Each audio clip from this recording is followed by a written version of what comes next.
c'est qu'on est dans le centre de Verviers qui est en aval des barrages de la Gilep et de Penne dont on a déjà beaucoup parlé hier. En fait, ces barrages arrivent à saturation quand on parle de débordement, c'est-à-dire qu'ils n'ont plus la capacité de garder l'eau. C'est en tout cas les infos qui percolent ici de manière assez officielle. Des infos qu'on ira vérifier sur place dans l'après-midi, évidemment, en essayant de joindre les gestionnaires de ces barrages qui sont indisponibles. Vous le devinez, ils sont en réunion de crise permanente pour le moment et donc n'ont pas vraiment le temps de répondre à nos questions. Toujours est-il qu'ici à Verviers, depuis que les vannes de ces barrages ont été coupées, le niveau est descendu. Et si je me retourne, je suis sur la place du Martyr pour le moment. Imaginez, si vous n'avez pas l'image, que des carcasses de voitures sont derrière moi renversées. Des camionnettes, des containers maritimes ont été charriés par les eaux sur plusieurs centaines de mètres pour atterrir ici. Les pavés sont complètement enlevés des chaussées. Il faut imaginer qu'on est plutôt dans un décor post-apocalyptique. On se croirait presque des reporters de guerre aujourd'hui, là où l'eau s'est retirée maintenant. C'est le désordre dans tous les quartiers de Verviers qui ont été envahis par l'eau cette nuit. L'eau est redescendue d'un bon mètre et demi, Cyril, depuis ce matin. Mais ce qu'on craint à Verviers, c'est qu'on doive, du côté du barrage de la Gilette, peut-être même de celui de Penne, réouvrir les vannes parce que les capacités de ces lacs arrivent maintenant à 100%. Et la crainte, c'est de voir l'eau remonter. Et imaginez, quand on ouvre des grosses vannes de barrage, ça remonte très très vite. La population qu'on a croisée, certains nous racontaient que tout à l'heure, ils ont dû courir pour évacuer certaines portions de route pour ne pas se faire rattraper par le flot des eaux. Et c'est ce qu'on craint, une deuxième vague quelque part ici à Verviers avec la remontée des eaux. On va essayer de vérifier cette info pour savoir quel barrage de la Gilep, de Penne, devra oui ou non réouvrir ses vannes dans les prochaines minutes ou les prochaines heures. Il faut savoir que sur Verviers, on a aussi des rumeurs. Alors les réseaux sociaux regorgent d'appels à l'aide, que ce soit en Zival. J'entendais une famille de boulangers, par exemple, qui demandait d'être secourue. On a des personnes qui seraient également restées coincées dans leur voiture au niveau de Verviers. Donc plein d'infos non vérifiées évidemment, mais qui sont là pour glacer encore un peu plus l'humeur des Verviétois aujourd'hui. Est-ce que vous savez déjà nous dire quand serait prise cette décision de relâcher une partie des eaux du barrage de la Gilep pour éviter cette saturation puisqu'on arrive au niveau maximum ? Alors non, c'est l'info qu'on essaye d'avoir de la part des gestionnaires de ces barrages. On sait, ne serait-ce que par la police de Verviers qui nous confirme l'info, que ce barrage va devoir être réouvert, mais quand, ça c'est l'incertitude, personne n'a cette info. On ne sait pas si et on ne sait pas non plus combien de mètres cubes secondes vont devoir être ajoutés.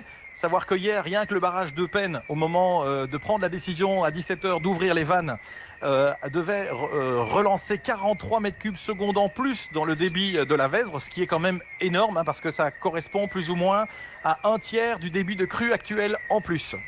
Donc avec ce risque de remontée des eaux à cause de ce relâchement des eaux obligatoire, vu le risque de débordement. Pour faire une description, la situation est cataclysmique. Il y a trop. Nous avons jusqu'à 2,50 m dans certaines voiries. L'armée, protection civile, pompiers ont été appelés. Tout ça, il a fallu tout le temps pour que tout ça se mette en place. Mais le problème que nous rencontrons, c'est que la crue de la Vesdre est tellement énorme et tellement importante que même les bateaux de l'armée, même les bateaux de la protection civile n'arrivent pas à tenir sur les flots et se retournent.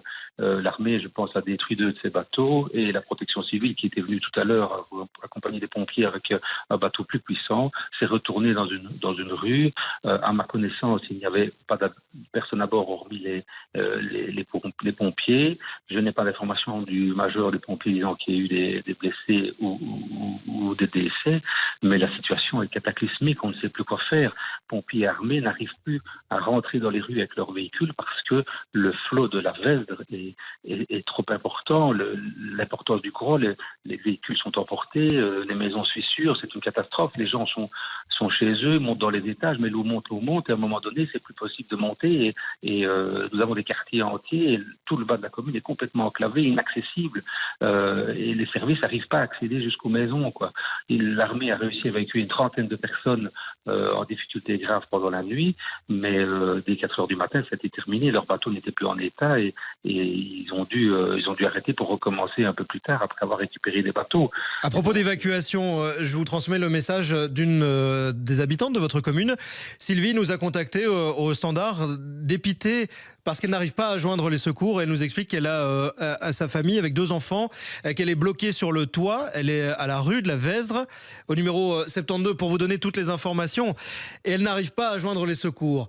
Vous êtes le bourgmestre de Thro. Quel conseil vous pouvez lui donner ? Qu'est-ce qui peut être fait ? Parce que c'est très compliqué, on sait que les services de secours sont saturés. Que faire pour cette habitante qui nous demande de l'aide ce matin? Écoutez, moi j'ai déjà reçu je ne sais pas combien de centaines de messages avec des coordonnées de personnes en difficulté. Nous évaluons évidemment le degré de difficulté en collaboration avec mon président CEPES qui est ici avec moi. Maintenant, je vais prendre des coordonnées, je vais faire suivre au major des pompiers qui coordonne les secours pour voir si on sait envoyer quelqu'un pour aller sauver cette personne directement le plus vite possible. Le tout, c'est que les embarcations que possèdent les pompiers de l'armée puissent arriver jusqu'à elle. C'est ça le souci. Et donc, moi, je suis dépité. Je ne sais pas. Je vous sens abattu, monsieur le bourgmestre. Écoutez, c'est très compliqué. On est tous sur le terrain depuis 2 heures. On ne se sort pas. On comprend votre émotion avec cette difficulté de ne pas pouvoir aider vos concitoyens. Il y a des gens qui habitent à Paris. Monsieur le bourgmestre, pour qu'on comprenne bien, parce qu'on voit des images à différents endroits, et par exemple à Angleur tout à l'heure, où le niveau est très haut, mais le courant est calme. Vous nous expliquez que les secours ont du mal à avancer dans votre commune. Il y a des voitures qui sont emportées par les flots, et des voitures qui circulent, des arbres et tout ça, et donc on ne circule pas là-bas comme sur une mer d'huile, quoi. Donc les bateaux, ils heurtent des poteaux qui sont couverts par l'eau, c'est très compliqué, quoi. Et donc la police, les pompiers, en particulier la protection civile et l'armée me disent c'est quasiment impossible d'arriver jusqu'aux gens. Et je crie au désespoir en essayant d'avoir des hélicoptères et on me dit qu'ils ne peuvent pas sortir parce que la météo n'est pas bonne. J'arrive pas à comprendre. Donc, c'est toute la difficulté, effectivement, parce que l'idée n'est pas de rajouter des suraccidents et les conditions météo sont compliquées. Donc voilà, je suis noyé dans les appels, je ne sais pas quoi dire aux gens. On est des hommes. Fabien Beltran, vous êtes le bourgmestre de Thro et on comprend votre émotion, votre difficulté à vous exprimer avec cette situation qui est devenue totalement incontrôlable sur votre commune. Est-ce qu'il pleut encore à l'heure où on se parle? Est-ce que l'eau continue de monter? Il pleut toujours, l'eau continue à monter et j'exhorte les gestionnaires des barrages d'arrêter de lâcher des eaux parce que c'est plus possible, quoi. Ils tuent des gens derrière, quoi. Il faut se rendre compte de ça, quoi. On l'entendait à Verviers, c'était le dilemme avec le barrage de la Gilep. C'est débordement à risque d'accident ou relâcher des eaux et effectivement faire encore monter le niveau des eaux. Les gestionnaires de barrages essaient de gérer la situation le mieux possible. Monsieur le bourgmestre, merci d'avoir pris le temps.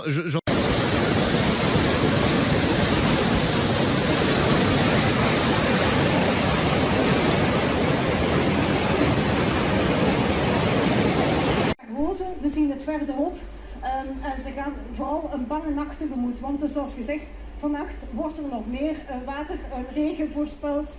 En wat dat...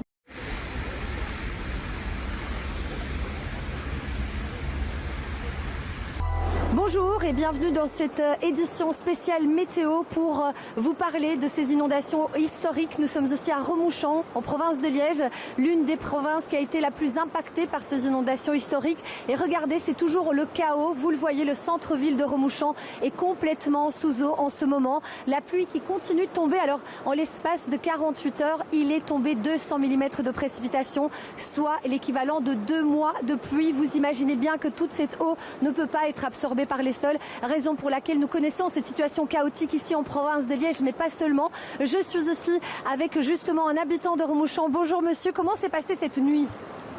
Cette nuit, nous n'avons pratiquement pas dormi parce qu'on surveille un petit peu la montée des eaux.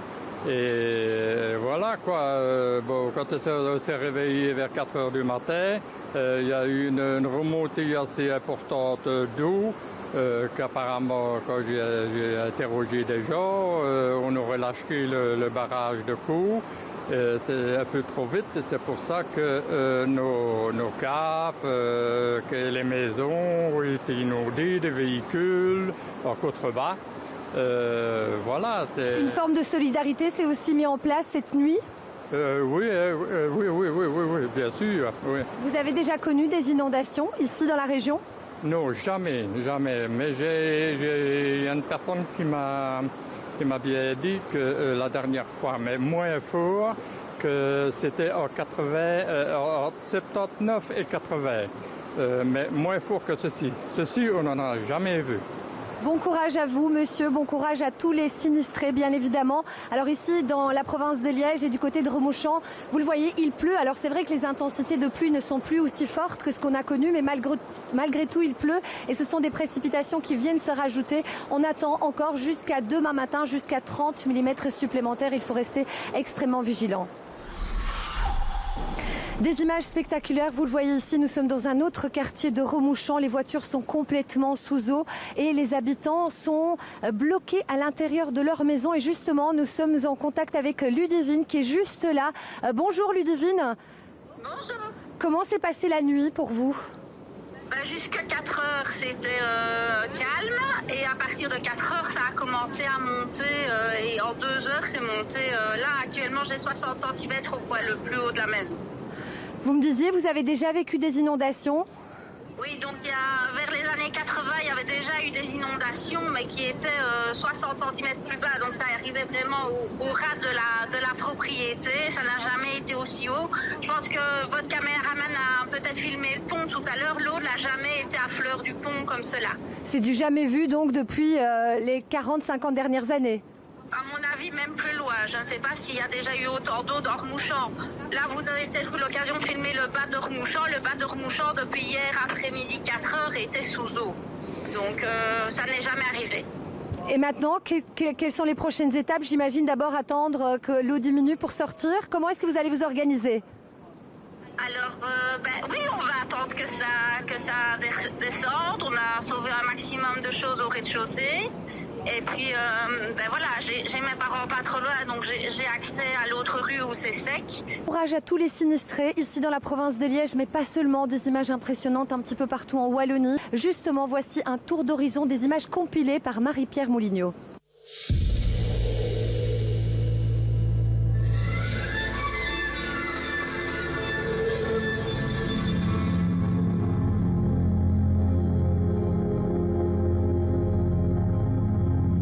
La météo s'agite, le ciel nous tombe sur la tête, les éléments se déchaînent, des pluies continues et une quantité de précipitations impressionnante. Quand en quelques heures on a l'équivalent d'un mois de précipitations, on ne peut rien faire. L'eau est plus forte, elle passe partout. L'alerte est donnée, les secours sont sur la brèche, mais la montée des eaux est tellement rapide qu'on est impuissant face aux éléments. Plusieurs cours d'eau sortent de leur lit et des riverains filment la situation catastrophique. Sur les réseaux sociaux, une pluie d'images, c'est le cas de le dire. Autant de témoignages d'une situation d'exception. Des images impressionnantes, entre coulées de boue, maisons inondées et rues transformées en véritables torrents. Et si la Belgique est habituée aux inondations, on n'avait plus connu une telle situation depuis très très longtemps. Au fil des heures, la situation empire d'ailleurs. De nombreux cours d'eau sont en crue. Ils sortent de leur lit, les eaux montent encore et encore. La Vesdre, l'Ourthe, l'Amblève déborde et la Meuse risque elle aussi de sortir de son lit. Le code rouge est activé par l'IRM. Le plan d'intervention d'urgence est déclenché en province de Namur, de Liège et du Luxembourg. Ce matin, des habitants sont évacués. Des maisons s'écroulent. Il est déconseillé de sortir de chez soi avant l'arrivée des secours dans les zones inondées. Mieux vaut d'abord se réfugier au premier étage et prendre son mal en patience. Dehors, la pluie continue de tomber. Le courant peut être très fort au point d'être emporté par les eaux. 2 décès sont annoncés. À Ewaï et à Bignoul, 2 hommes sont noyés et plusieurs personnes sont à cette heure portées disparues. Depuis ce matin, la circulation ferroviaire est à l'arrêt. À Huy, Spa, Rochefort, Chénet ou rang 2, la circulation est impossible. Les secours peinent à se rendre sur place. Au fil des heures, les conditions météo empêchent même les hélicoptères de décoller. Le plafond est trop bas. L'armée et la protection civile sont appelés en renfort. Il continue de pleuvoir et d'autres provinces pourraient encore être touchées dans les heures à venir. Vos témoignages et vos images sont précieuses, autant de traces d'un temps chaotique qui risque de se reproduire de plus en plus souvent avec le changement climatique. N'hésitez pas à nous partager vos images sur notre page Facebook. Pour de nombreux citoyens, la situation est dramatique, preuve encore qu'aujourd'hui, c'est toujours la météo qui aura le dernier mot. Une météo météo ravageuse, une situation catastrophique comme ici du côté de Remouchamps, mais pas seulement. Des images spectaculaires. Nous sommes avec Sébastien d'Outreloup. Pourquoi justement la province de Liège a été la plus impactée, notamment Spa, Theux, ici Remouchamps? Pourquoi c'est la province de Liège qui a été placée en alerte rouge d'ailleurs hier? Mais la province de Liège draine tous les hauts reliefs de la Belgique. Et c'est là qu'il tombe le plus de précipitations. Et donc c'est normal que les vallées de la province de Liège se fassent inonder de cette manière. D'autant plus que la perturbation qui nous a concerné les 48 dernières heures a principalement concerné ces hauts reliefs. Et donc tout s'est concentré vraiment sur une seule région qui est la province de Liège et un peu dans les alentours. Et c'est pour ça qu'on retrouve des inondations comme ça assez impressionnantes dans la province. Vous me disiez aussi tout à l'heure que cette situation est propre plutôt à l'automne. Oui, c'est une situation qu'on va plutôt retrouver en automne. Pourquoi? Parce que les précipitations sont généralisées sur une région, alors qu'en été, les inondations sont principalement provoquées par des orages. Que ça risque de se reproduire ici dans la région? Alors ça s'est déjà produit dans le passé, mais moins violemment qu'aujourd'hui. Et ça risque évidemment, une situation météo peut toujours se reproduire. Maintenant, on est quand même dans un caractère hyper exceptionnel et donc j'imagine que ça ne se reproduira pas d'ici prochainement, quoi. On espère en tout cas. Est-ce qu'on peut faire un lien avec le dérèglement climatique? Alors le lien par rapport à l'événement même qu'on connaît actuellement, non, on ne peut pas le faire évidemment. Mais par contre, on peut faire un lien qui est plutôt indirect par rapport à la circulation atmosphérique que l'on connaît depuis quelques années. En fait, le flux d'ouest que l'on connaît généralement en Belgique, qui concernait 60 à 70% des cas de circulation d'air en Belgique, provenait principalement de l'Atlantique. Et depuis quelques années, à la limite même depuis 2015, les étés qu'on le connaît, c'est plutôt un flux méridional, c'est-à-dire un flux nord-sud. Un lien avec le réchauffement climatique, mais il faut aller le chercher loin et c'est toujours à l'état d'hypothèse. Merci beaucoup Sébastien, vous l'avez vu, toutes les équipes de la RTBF, de l'équipe météo aussi sont là pour répondre à vos questions, pour essayer de décrypter ce phénomène météo, pour essayer de vous informer au mieux. Vous le savez, ne sortez pas de chez vous si ce n'est pas essentiel. Et nous allons faire tout de suite un point depuis la région de Denis Collard. Avec Denis Collard, justement, connaît-il actuellement? Vous analysez les modèles de prévision pour nous, Denis.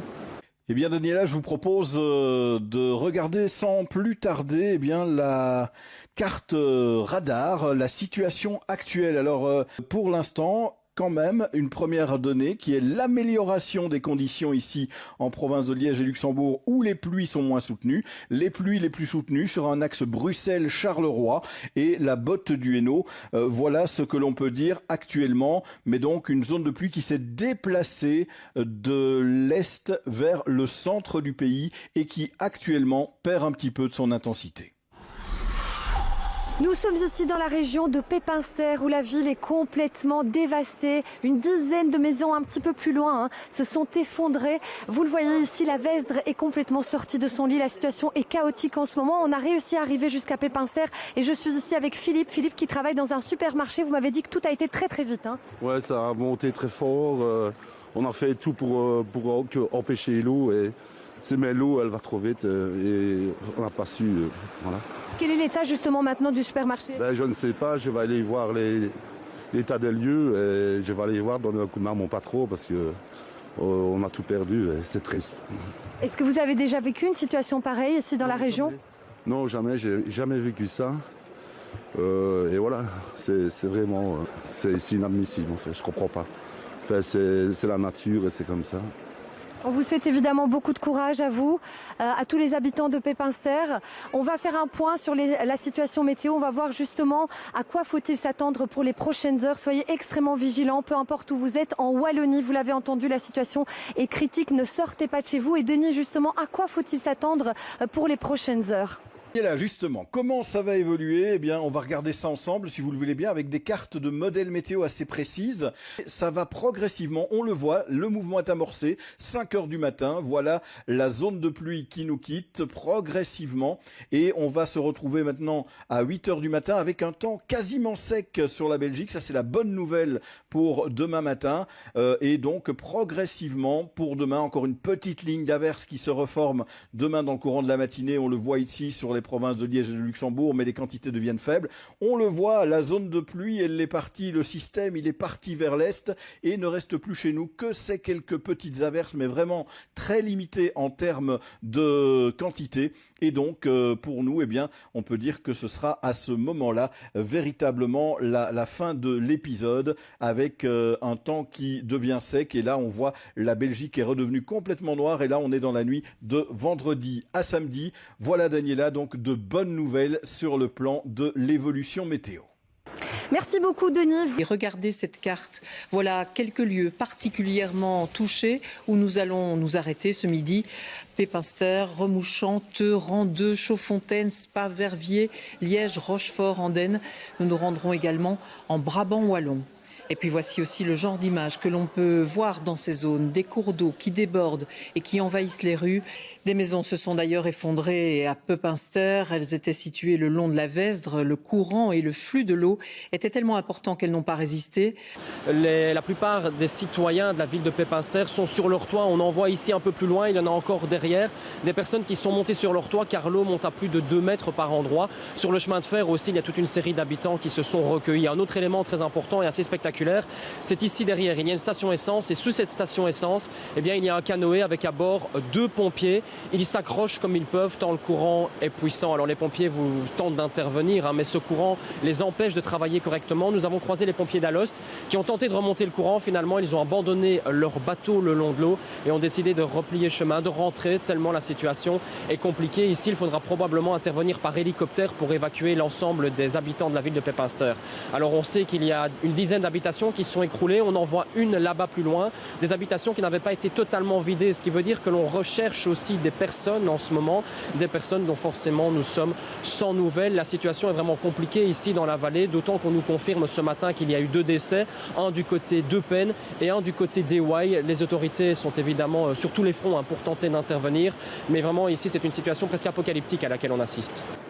Eh bien Véronique, l'image qui a été la plus frappante, c'est vraiment le regard des habitants, le désarroi dans les yeux de ces habitants quand on est arrivé. Ils sont sous le choc et nous également avec l'équipe, avec Michel Téchy, on est arrivé sur place et les habitants sont venus spontanément nous parler, nous expliquer leur nuit de galère, leur nuit d'enfer. Alors ils me disaient qu'au départ, lorsque la Vesdre a débordé hier soir, ils ont essayé de rester dans leur maison, ils ont essayé par tous les moyens d'empêcher cette Vesdre de rentrer dans leur maison. Mais vous vous en doutez, la force, la puissance du débit de la Vesdre les a empêchés. Donc finalement, ils ont dû se résoudre à quitter leur habitation. Vous le voyez, c'est une ville qui est complètement dévastée, sinistrée, que nous retrouvons ici. C'est vraiment choquant pour nous également. Vous le voyez, toutes les voitures sont complètement sous eau. Et autre image marquante, ce sont les débris que vous voyez derrière moi. Ça prouve à quel point la Vesdre arrive avec une vitesse extrêmement importante et c'est ce qui aussi complique le travail des pompiers, de la protection civile. Ici où nous nous trouvons, on a vu des habitants aussi aux fenêtres qui malheureusement n'ont pas encore pu être évacués car c'est extrêmement compliqué pour les pompiers. Donc pour le moment, ce qu'on demande à la population, c'est de rester à l'intérieur de la maison, à l'étage et de continuer à rester extrêmement prudent. Mais regardez donc cette carte mise à jour régulièrement par le service public de Wallonie. Elle est de plus en plus rouge, ce qui veut dire que de plus en plus de cours d'eau ont atteint la phase d'alerte de crue. C'est le cas de l'Ourthe, de l'Amblève, de la Lesse, de l'Eau Blanche, de la Jette, de la Mehaigne, de la Dyle, de la Meuse aussi. 12 bassins au total étaient donc ce matin en alerte de crue et 9 en pré-alerte. Ça, ce sont les zones jaunes. Bref, la situation ne s'est pas améliorée, bien au contraire. Toujours coupé en deux. Le centre de Theux transformé en torrent. Toujours ces flots déchaînés, ces voitures piégées et au terme d'une nuit de stress, l'inquiétude des riverains avec qui nous discutons sur le trottoir voisin par téléphone. Vous êtes les premières personnes avec qui nous pouvons parler de vive voix. Je crois que par les jardins derrière, on va se faire approvisionner en pain et en eau, puisque nous n'avons plus d'eau non plus. Sur le pont du village, les familles viennent aux nouvelles, mais elles sont impuissantes. La nuit s'est bien passée? Non. Non. Vous êtes toujours coincé au premier étage ici? On est toujours coincé au premier étage avec cette personne, les 2 chiens. On arrive ici et puis au final, on se dit qu'on est vraiment impuissant et on ne peut compter que sur les services de secours pour le moment qui sont totalement débordés en plus. Cette gérante d'un supermarché traversée par l'eau est sous le choc. Il n'y a pas de mots en fait, c'est juste incroyable. C'est incroyable. Depuis hier, la situation s'est encore aggravée. Oui. Il n'y a plus rien maintenant. On voit bien qu'il n'y a plus rien. L'ampleur de l'inondation complique le travail des secours.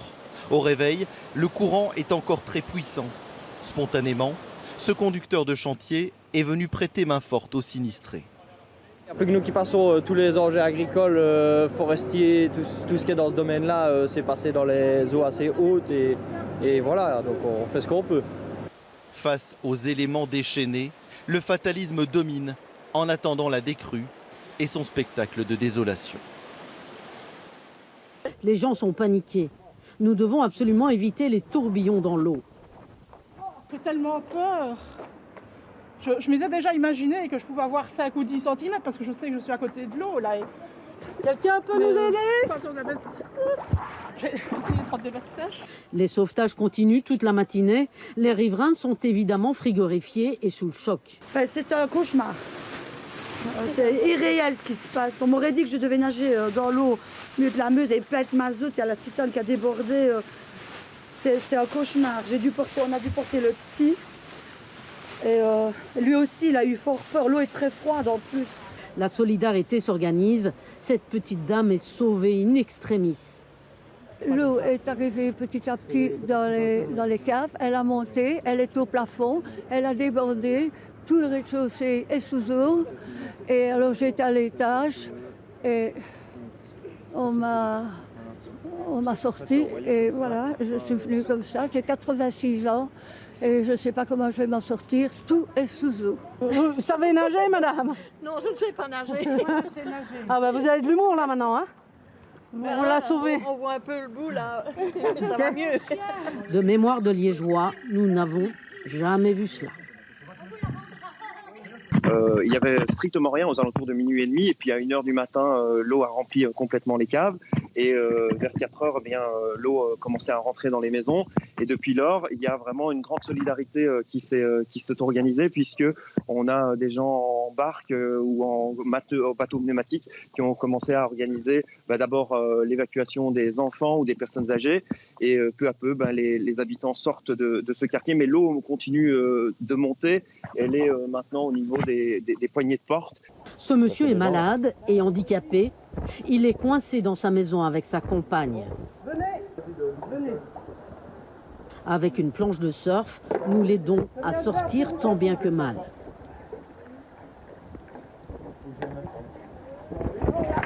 J'ai bien en tête. Monsieur, venez. Mettez-vous ici. Je vais tenir ici. Oui. 4 marches, ok. Voilà. Venez. Comme vous pouvez. Oh là là. Ok. Ça ira? Ouais, ça va. Je sais pas nager, c'est con. Ouais. La prochaine fois, j'investis dans des palmes. Ah bah vous avez de l'humour. Quelqu'un peut m'aider? C'est un peu comme Alto. Plus loin, nous apercevons d'autres riverains, isolés. Les pompiers ne sont pas à cet endroit, la police non plus. Les gens sont paniqués. Nous devons absolument éviter les tourbillons dans l'eau. Au petit matin, ce quartier de Liège est méconnaissable. En pleine nuit, l'eau a surpris les habitants. Cet homme a déplacé son véhicule, mais impossible de sauver sa maison. On a demandé des sacs de sang. Ouais. Il n'y a personne qui nous a jamais répondu ni rien. On pouvait sauver tout ce qu'il y en avait à la maison. Ouais. Et à cause de ça, maintenant j'ai 60 cm d'eau dans toute ma maison, de tous côtés. Il y a tout qui flotte de tous côtés. Tout est monté. Ah oui. Et jusqu'aux étages, vous allez essayer de monter jusqu'aux étages? Non, on est allé aux étages, mais moi j'ai un gros chien et on a essayé de prendre le plus possible, mais à un moment donné, avec la pression, on peut plus. Voilà. Alors dans le quartier, place à la solidarité.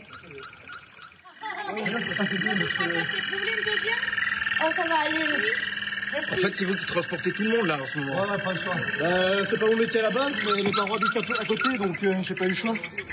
À cet endroit, les autorités ont demandé aux habitants de partir. La police nous a dit d'essayer d'évacuer le plus de monde possible, dans les vieilles personnes, tout ça, parce qu'apparemment l'eau va encore monter quand ils vont lâcher le barrage de Panne. D'accord, ok. Donc ça va monter beaucoup plus fort que ça. Et vous avez de l'eau jusqu'à quel niveau maintenant? Là, par là, on a d'eau jusque là. Ce quartier de Liège est situé entre l'Ourthe, la Meuse et un petit canal qui le traverse. En fin de matinée, les évacuations étaient toujours en cours. Le trajet est très compliqué. Quitter en fait Liège devient de plus en plus difficile. Oui, les ennuis ont commencé en fait à l'entrée de Liège où de multiples déviations nous ont fait passer par la ville de Liège. On devait aller après monter vers Angleur et là, patatras, impossible d'entrer à Angleur tout simplement parce que Angleur est complètement sous eau. L'Ourthe est déchaînée, l'Ourthe qui a débordé, l'Ourthe vraiment gonflée par l'eau de la Vesdre et qui, vous pouvez le voir derrière moi, est avec un débit très très impressionnant, continue de couler très très fortement. Ici vous voyez, elle vient carrément lécher le bas du pont des Grosses Battes. Un peu plus loin, il y a Angleur. Angleur, je vous le disais, complètement sous eau. Et ça a été très très rapide. Les habitants ont eu juste le temps de monter aux étages pour se réfugier. Pendant ce temps, l'Ourthe qui continue à déborder. Ici, on voit maintenant derrière vous, c'est un peu plus compliqué, mais ça a carrément passé au-dessus des petits murets. Ici, derrière moi, les habitants me disaient qu'il y avait un mur. Ce mur a été littéralement emporté par le début de l'Ourthe. Et l'Ourthe qui continue également à faire des dégâts sur l'autoroute des Ardennes. Je ne sais pas si vous pouvez voir les images. Elle s'est littéralement engouffrée sur l'autoroute des Ardennes. C'est un véritable torrent. Le tunnel de Cointe est complètement sous eau. Désormais, ici, la zone est totalement fermée. La police a demandé à tout le monde d'évacuer. L'histoire, c'est de pouvoir organiser les secours pour les habitants d'Angleur qui sont tous retranchés aux étages. Et pendant ce temps, c'est encore un accès très important qui est complètement fermé pour les autres communes, les communes de Chaudfontaine et les communes de Traux qui, avec ce débordement de l'Ourthe, sont de plus en plus isolées. Inondations qui ont malheureusement fait des victimes. Une jeune fille de 15 ans a notamment disparu en province de Luxembourg. Les recherches sont en cours à Randeux, où vous vous trouvez, Grégory Fob. En fait, cette jeune fille, elle est tombée dans l'Ourthe hier. Oui, tout à fait. Elle participait à un camp de vacances dans le village de Marcourt, donc dans l'entité de Randeux, et a été emportée par les flots devant ses copines qui n'ont rien pu faire. Les recherches se poursuivent évidemment pour tenter de la retrouver, mais les chances de la retrouver vivante sont évidemment quasi nulles. En attendant, la situation ici est très très compliquée. Il y a énormément de campings complètement inondés. On a également vu du bétail piégé par l'eau, et la situation, elle pourrait encore s'aggraver puisque l'eau devrait monter jusqu'à 15 heures. À noter aussi qu'un jeune homme de 22 ans a perdu la vie à Eupen. Un homme a été retrouvé noyé aussi dans sa cave à Éouaille. Et puis on vient d'apprendre que 4 corps ont été retrouvés dans l'arrondissement de Verviers. À Chaudfontaine, les évacuations se sont succédées toute la soirée. Des centaines de personnes ont dû quitter leur maison dans l'urgence. Toutes ont été emmenées dès hier soir dans ce centre d'accueil. L'eau est arrivée, on a fermé la porte, on a foutu le corps, quoi. Pour avoir peur, on a eu peur, parce que ça vient tellement vite qu'on ne sait pas comment réagir. C'est une première, oui, et j'espère que c'est la dernière. Parce qu'on a déjà eu les eaux, mais pas comme ça. On s'imagine qu'elle a fait du mode, quoi. Ces habitants n'ont quasiment rien pu prendre avec eux, juste leurs animaux de compagnie. Certains n'ont même pas de vêtements de rechange alors qu'ils sont trempés. Une équipe médicale est présente. On essaie de les réchauffer, on essaie de subvenir à leurs besoins dans les médicaments parce que la plupart sont partis en abandonnant tout. Donc dans l'urgence pour l'instant, nous c'est ça, c'est d'essayer de recruter les traitements, de pouvoir leur donner et alors surtout d'avoir des équipements pour les aider à se réchauffer parce qu'ils sont revenus ici trempés. Des bénévoles s'activent pour donner des vêtements secs à chacun avant qu'ils ne soient relogés pour la nuit. Moi, je récupère les dons ici et on trie pour pouvoir aider les personnes après.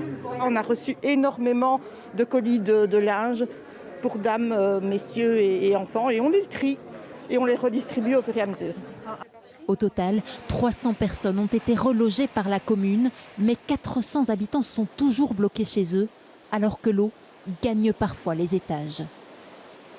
On ne distingue plus les routes, la plupart des maisons sont inondées. On découvre encore plus l'ampleur des dégâts en prenant un peu de hauteur comme ici.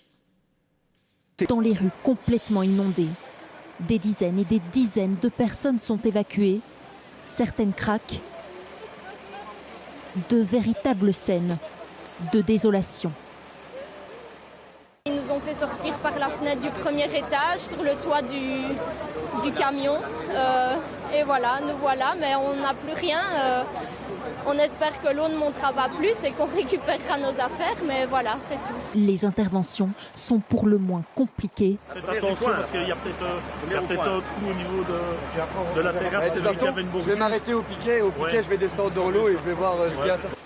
Tous ces gens quittent leur maison sans savoir quand ils pourront la retrouver. J'ai de l'eau dans toute ma cave et après j'ai peur que ça monte encore, donc je suis venue ici pour demander aux pompiers et tout ça, voir si ça encore allait monter et tout ça. C'est quoi dire? Pour moi, c'est une catastrophe. Une catastrophe. Certains contemplent le triste spectacle, d'autres sont toujours bloqués chez eux. On habite juste ici, vous voyez mon voisin qui est juste là, qui lui ne sait pas sortir, parce qu'il n'a pas d'accès par la rue. Et nous, on a encore la chance d'être au sec, mais s'il continue de pleuvoir et que ça monte, on va vite être sous les eaux. Oui. Les pompiers débordés ont demandé des renforts à la France, mais en attendant, la consigne est claire. Ce qu'on donne comme mot d'ordre à toutes les personnes, c'est surtout, si vous ne devez pas sortir, vous ne sortez pas, vous restez chez vous. Et si vous voyez une montée d'eau chez vous à l'intérieur, vous vous réfugiez au premier ou au deuxième et vous ne bougez pas. Et si vous encourez le moindre risque, alors vous appelez les secours. La rue du bord de l'eau porte tristement bien son nom. Elle est carrément immergée. J'ai remarqué ce matin un pont qui n'existait tout simplement plus. L'eau avait complètement détruit le pont. Nous avons rencontré une coiffeuse dont le salon était complètement rempli d'eau et de boue. On a donc dû contacter les assurances et puis nous nous sommes rendus du côté de Jemelle où là la situation est aussi très compliquée puisque là c'est la Ouham et la Lomme, deux cours d'eau qui se retrouvent et donc le village est véritablement pris en tenaille. Plus de 60 évacuations ce matin effectuée par les pompiers, par l'armée, énormément de dégâts matériels aussi. Une route s'est soulevée emmenant du macadam avec elle mais finissant tout simplement dans des vitrines sur des voitures. La situation était véritablement compliquée. Je vous propose d'ailleurs d'écouter ce père de famille que nous avons rencontré ce matin. Il a dû passer une nuit à l'étage de sa maison totalement inondée avec son fils de 15 mois. On a essayé de sauver quelques affaires et tout ça et c'est tellement monté vite en 1 heure, je sais même pas dire combien de temps que tout est monté et alors on a été se réfugier sur le dessus à l'étage et puis voilà. Donc la priorité c'était le petit et de monter et voilà et d'être sûr et voilà on a dormi avec et on s'est mis près de lui et voilà. À noter que la police demande aujourd'hui aux habitants de toutes les régions touchées de rester chez eux pour ne pas se mettre en danger, mais aussi pour faciliter le travail des services de secours. Le barrage de Montsaint est en aval de Liège vers les Pays-Bas. Et la grande inquiétude, c'est de savoir si la grue du chantier va tenir le coup. Un camion est arrivé pour tenter de stabiliser l'engin avec d'énormes contrepoids. Le barrage est en chantier depuis 1 an et seules 2 portes, on appelle ça des pertuis, sont ouvertes sur 6. Première conséquence, le barrage ne peut pas lâcher autant d'eau qu'il faudrait et l'eau de la Meuse a commencé à déborder dans les rues liégeoises. Et deuxième conséquence, si la grue tombe, elle s'effondre sur une ligne à haute tension. Cette ligne de 100 000 volts alimente notamment toutes les stations de pompage de la région. Vous comprenez qu'il n'est pas question de couper l'électricité. Le débit de la Meuse est ici actuellement de 2000 mètres cubes seconde. Le chantier qui était prévu pour résister jusqu'à 1400 mètres cubes seconde. L'eau a tout emporté, tout le matériel et les accès. On voit flotter sur le fleuve de gros débris de toutes sortes. Tout ce qu'on espère ici, c'est évidemment que la pluie cesse, mais elle s'était arrêtée vers midi et là, elle a recommencé. Il faudra permettre sans doute des avances parce qu'il nous semble évident qu'il y aura certaines parties qui seront directement classées en calamité naturelle pour faire en sorte que les biens collectifs, les rues soient remis en état, qu'on apporte de l'aide, qu'on reloge les gens parce qu'on parle de centaines, sans doute peut-être de milliers de personnes, je n'en sais rien, mais en tout cas au moins de centaines de personnes, d'aider aussi les commerçants via des dispositifs d'avance. Si l'image de ce spadois sur sa bouée peut faire sourire, tous les moyens sont bons pour évacuer les habitants des zones touchées par les intempéries. C'est le cas de cette dame âgée à Angleur, sortie de sa maison à bord d'un moyen de transport qu'elle n'aurait sans doute pas imaginé. À Theux, c'est carrément un tracteur qui intervient. Il faut dire que le village est complètement submergé et traversé par un véritable torrent d'eau et de boue. Et les images sont toutes plus impressionnantes les unes que les autres. À Pépinster, des maisons se sont d'ailleurs effondrées sous la pression de l'eau. Du côté de Verviers, C'est aussi la même scène de chaos, presque irréaliste. L'eau à la nuit s'est décollée. Toutes les voitures se sont fait emporter. Mais aussi à Oui, Stavelot ou encore Trot. Mais il n'y a pas qu'en région liégeoise que les intempéries se sont abattues. C'est aussi le cas notamment en province de Luxembourg. Ce montant, voilà, ça c'est devant chez nous. La route qui va vers Beaumal. Et ça c'est le carrefour du village avec la route de Villers. Comme ici dans la commune de Durbuy. Et face à cette situation inédite, la solidarité se met en place pour sauver et venir en aide aux nombreux sinistrés. Toute aide est donc la bienvenue. Même celle de ce castor qui, découvrant sans doute cette nouvelle contrée, décidera peut-être d'y construire un nouveau barrage. De véhicules emportés par les flots, 6 maisons complètement détruites et d'autres qui menacent encore de s'effondrer. C'est dans le land de Rhénanie, dans l'ouest de l'Allemagne, que la situation est la plus critique. Avec un lourd bilan humain, au moins 19 personnes ont perdu la vie dans les intempéries. Les secours sont toujours à la recherche d'une 70aine de disparus et les riverains sont désemparés. L'électricité n'est probablement pas disponible dans toute la région. Et ce que vous voyez ici maintenant est pire qu'après un bombardement. Cela va prendre 10 ans. Les gens sont tous fauchés. Alors c'est tout simplement horrible maintenant. Plus proche de nos frontières, le Grand-Duché du Luxembourg ne déplore aucun blessé, mais accuse des dégâts matériels importants au bord des cours d'eau qui débordent. Aux Pays-Bas, les routes sont impraticables. À Valkenburg, dans le Limbourg, l'eau est montée à 1 mètre et 400 foyers ont été privés d'électricité. Les dégâts sont considérables. Nous venions juste de finir les remises en état dans chaque détail. Je suis désespéré maintenant.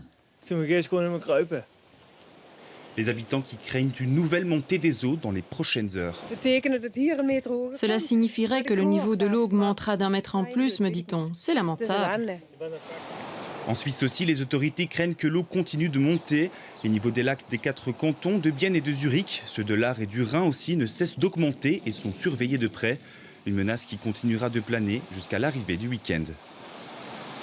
Oui, un pont s'est effondré aux Pays-Bas et d'autres menacent de s'effondrer dans les heures qui viennent. Le centre de Tilff, méconnaissable. Des voitures, il ne reste que les toits. Tout le reste est inondé. Hélène nous montre par sa fenêtre les torrents autour de sa maison. Elle est au premier étage. L'eau arrive en haut des escaliers. Je ne sais plus descendre au rez-de-chaussée parce que je n'ai plus de pied tellement il y a de l'eau. Il me reste des petites bouteilles d'eau pour boire. Je n'ai plus rien à manger. Je n'ai plus de médicaments en suffisance que je dois prendre tous les jours. Et ça n'a pas l'air de descendre. L'eau, apparemment, continue à monter. Tenir le coup, mais c'est difficile. Seul, sans électricité et la batterie du téléphone pratiquement vide, 15%. C'est la réalité de centaines de Belges ce soir. Hâteux, Stéphane est aussi bloqué au premier étage de sa maison. Ma maison se situe juste à côté de la Hogne, mais aujourd'hui, elle est en plein milieu en fait. La Hogne passe de part et d'autre de chez moi. Vous le voyez ici peut-être sur les images. En 30 minutes, 2,50 mètres d'eau, une situation apocalyptique. Tout est parti, les fenêtres ont explosé, et tout notre mobilier et nos biens sont partis à la rivière. Le torrent traverse la maison. On voit passer des troncs d'arbres à travers la maison, des véhicules aussi, puisqu'il y a des voitures qui régulièrement passent et finissent dans la prairie derrière moi. À Remouchant, les véhicules flottent, puis se percutent les uns contre les autres. Partout, l'eau déborde. Ce qui impressionne, c'est la force du courant. Le centre de Verviers est méconnaissable. Monsieur, vous venez d'où, vous? Du 78. Et alors, ça se passe comment? Ça se passe, ma maison, c'est un aquarium. Il y a les canapés qui nagent dans l'eau. Là, il y a tout jusqu'à la fenêtre. Un peu plus loin, à rang 2, une vache perdue au milieu de nulle part cherche son chemin. La Wallonie change de visage, recouverte. Vue du ciel, Durbuy ressemble à une île. Un cliché impressionnant pris par Arnaud. C'est très impressionnant, on aurait dit le Mont Saint-Michel en France. Et... Voilà, on aurait vraiment dit une petite île en fait et on n'a jamais vu ça, c'est incroyable. À Chaudfontaine, un torrent, plus rien n'est visible en dessous d'1,80 m, recouvert littéralement avalé par ces courants d'eau. Les rues disparues, les garages ici achénés se devinent, les rez-de-chaussée à moitié sous eau, 1,70 m, et l'eau continue de monter. Sylvie a dû fuir. À ses côtés, Cédric. Cette nuit, c'est lui qui les aide à fuir dans un sauvetage très périlleux. Donc on a pris le grand-père de ma fille, ma belle-sœur, son mari, le chien et les 4 poules qu'on a mis dans des bacs pour pouvoir les faire flotter. Donc là, on a nagé avec toutes les affaires sur 50-60 mètres. Pour réussir à retrouver le Ravel. À Pépinster, des débris passent devant ses habitations. Les pneus de voiture paraissent si légers. Tout va vite, trop vite. Une structure en bois emportée. À Soumagne, aussi, l'eau continue de monter. Et partout, ce bruit des torrents incessants. Des impacts contre les façades et cette force toujours impressionnante. Les dégâts sont très importants. Cette image à Verviers est surréaliste. Encore inimaginable il y a quelques heures à peine, des voitures retournées comme de simples jouets. Ce soir, c'est donc presque toute la Wallonie qui a les pieds dans l'eau. Nous irons dans un instant à Liège, à Pépinster, à Verviers, à Chaudfontaine, mais aussi dans le Namurois, à Rochefort et à Dinan, et dans le Brabant wallon. Nos différentes équipes qui ont passé la journée sur place nous y attendent en direct. Nous les rejoindrons dans un instant. Mais d'abord, direction Liège, où la Meuse menaçait de déborder aujourd'hui. Par sécurité, les autorités locales et provinciales ont donc décidé d'évacuer la population. Samuel Ledoux avec Pierre Morleghem. Ce que vous voyez, c'est le tunnel de Cointe, emprunté chaque jour par 80 000 voitures. Long d'1 kilomètre, il s'est rempli en moins de 2 heures. Jamais vu ça, incroyable. Franchement, en Belgique, j'aurais jamais pensé voir ça. À 10 h du matin, il n'y avait pas tout ça. Des morceaux du pont cèdent sous la pression de l'eau. L'Ourthe, transformée en véritable torrent, de nombreux accès du centre-ville sont bloqués. On a peur, c'est vraiment la panique. Ma fille doit rentrer aujourd'hui, c'est vraiment un stress, une angoisse. On est revenu du travail parce qu'on est en insécurité. Ça fait peur. On n'a jamais connu ça. Les ponts sont inondés en de nombreux endroits. Des berges sont en train de rompre sous les yeux effrayés de nombreux Liégeois. L'eau avance, l'eau monte et ça fait quand même peur. Les sirènes de police et de pompiers résonnent en permanence. Certains évacuent déjà ce qu'ils peuvent en prévision. Il faut qu'elle parte. À 6 h, ça va être sûrement inondé, donc je préfère prendre la précaution et la sortir de là. D'autres regardent le niveau monter inévitablement. L'eau emporte tout sur son passage. Des jouets pour enfants, des citernes, des frigos, des divans, des chaises, sont chez soi, quoi. On voit ça défiler, on sait que ça a appartenu à des gens qui sont plus rien.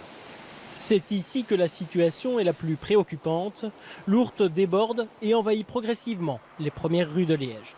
Je pense que je vais devoir aller acheter des planches et du silicone pour barricader les portes et la cave parce que sinon on est foutu.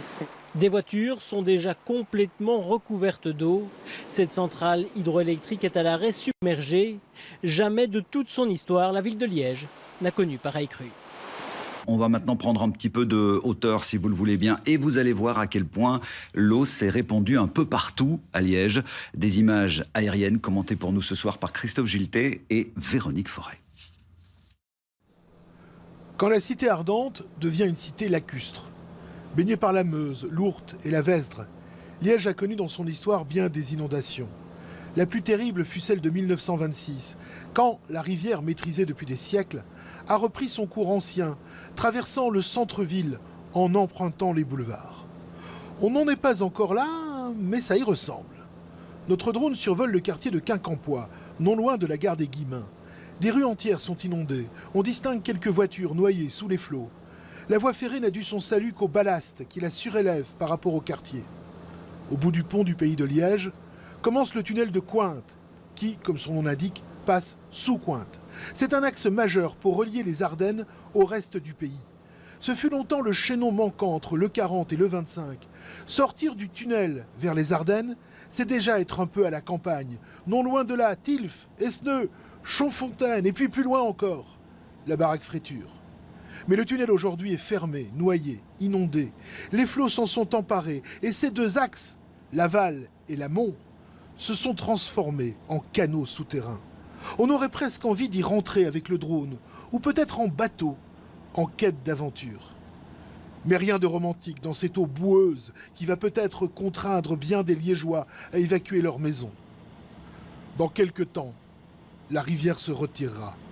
Il faudra alors nettoyer, vérifier et remettre le tunnel en état. Et puis, la route sera de nouveau ouverte.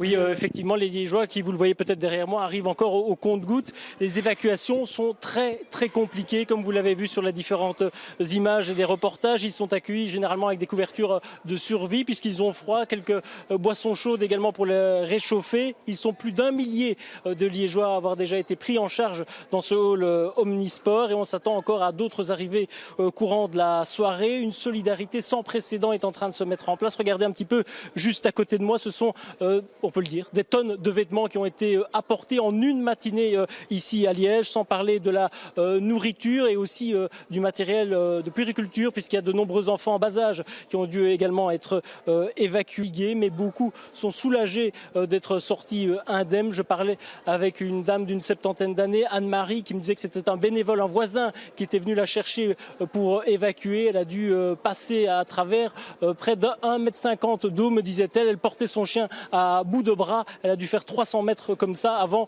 qu'on puisse la prendre en charge. Elle est ici en ce moment même, vous l'imaginez, choquée vu ce qu'elle a vécu. C'est donc un centre d'accueil d'urgence. Personne ne dormira ici ce soir. Soit ils dormiront chez des amis, dans la famille si c'est possible, ou alors la ville de Liège a réquisitionné plusieurs hôtels de la région.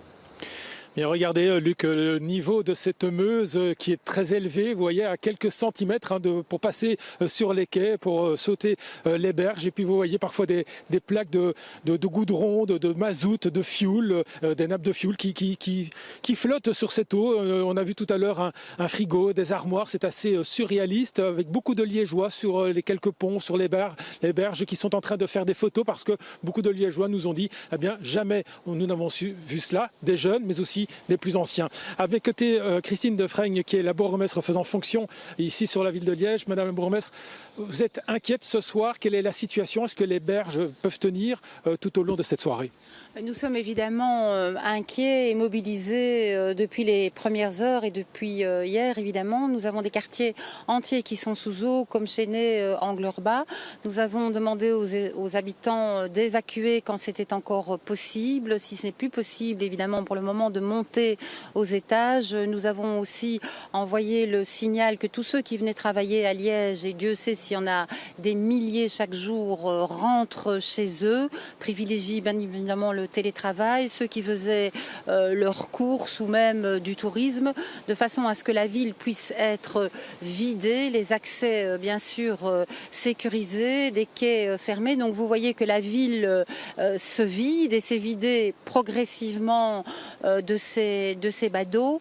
Et donc nous avons aussi envoyé le message à celles et ceux qui habitent les rives de la Meuse, mais aussi les rives de la dérivation et de l'Ourthe, d'évacuer si faire se peut ou de monter aux étages avec des provisions, des verres d'eau, parce que nous avons eu cette information en début d'après-midi que les eaux de la Meuse allaient encore monter d'1,50 m et vraiment tous nos espoirs reposent sur la capacité du pont barrage qui est en aval du fleuve d'écluser, de filtrer, de faire passer cette eau.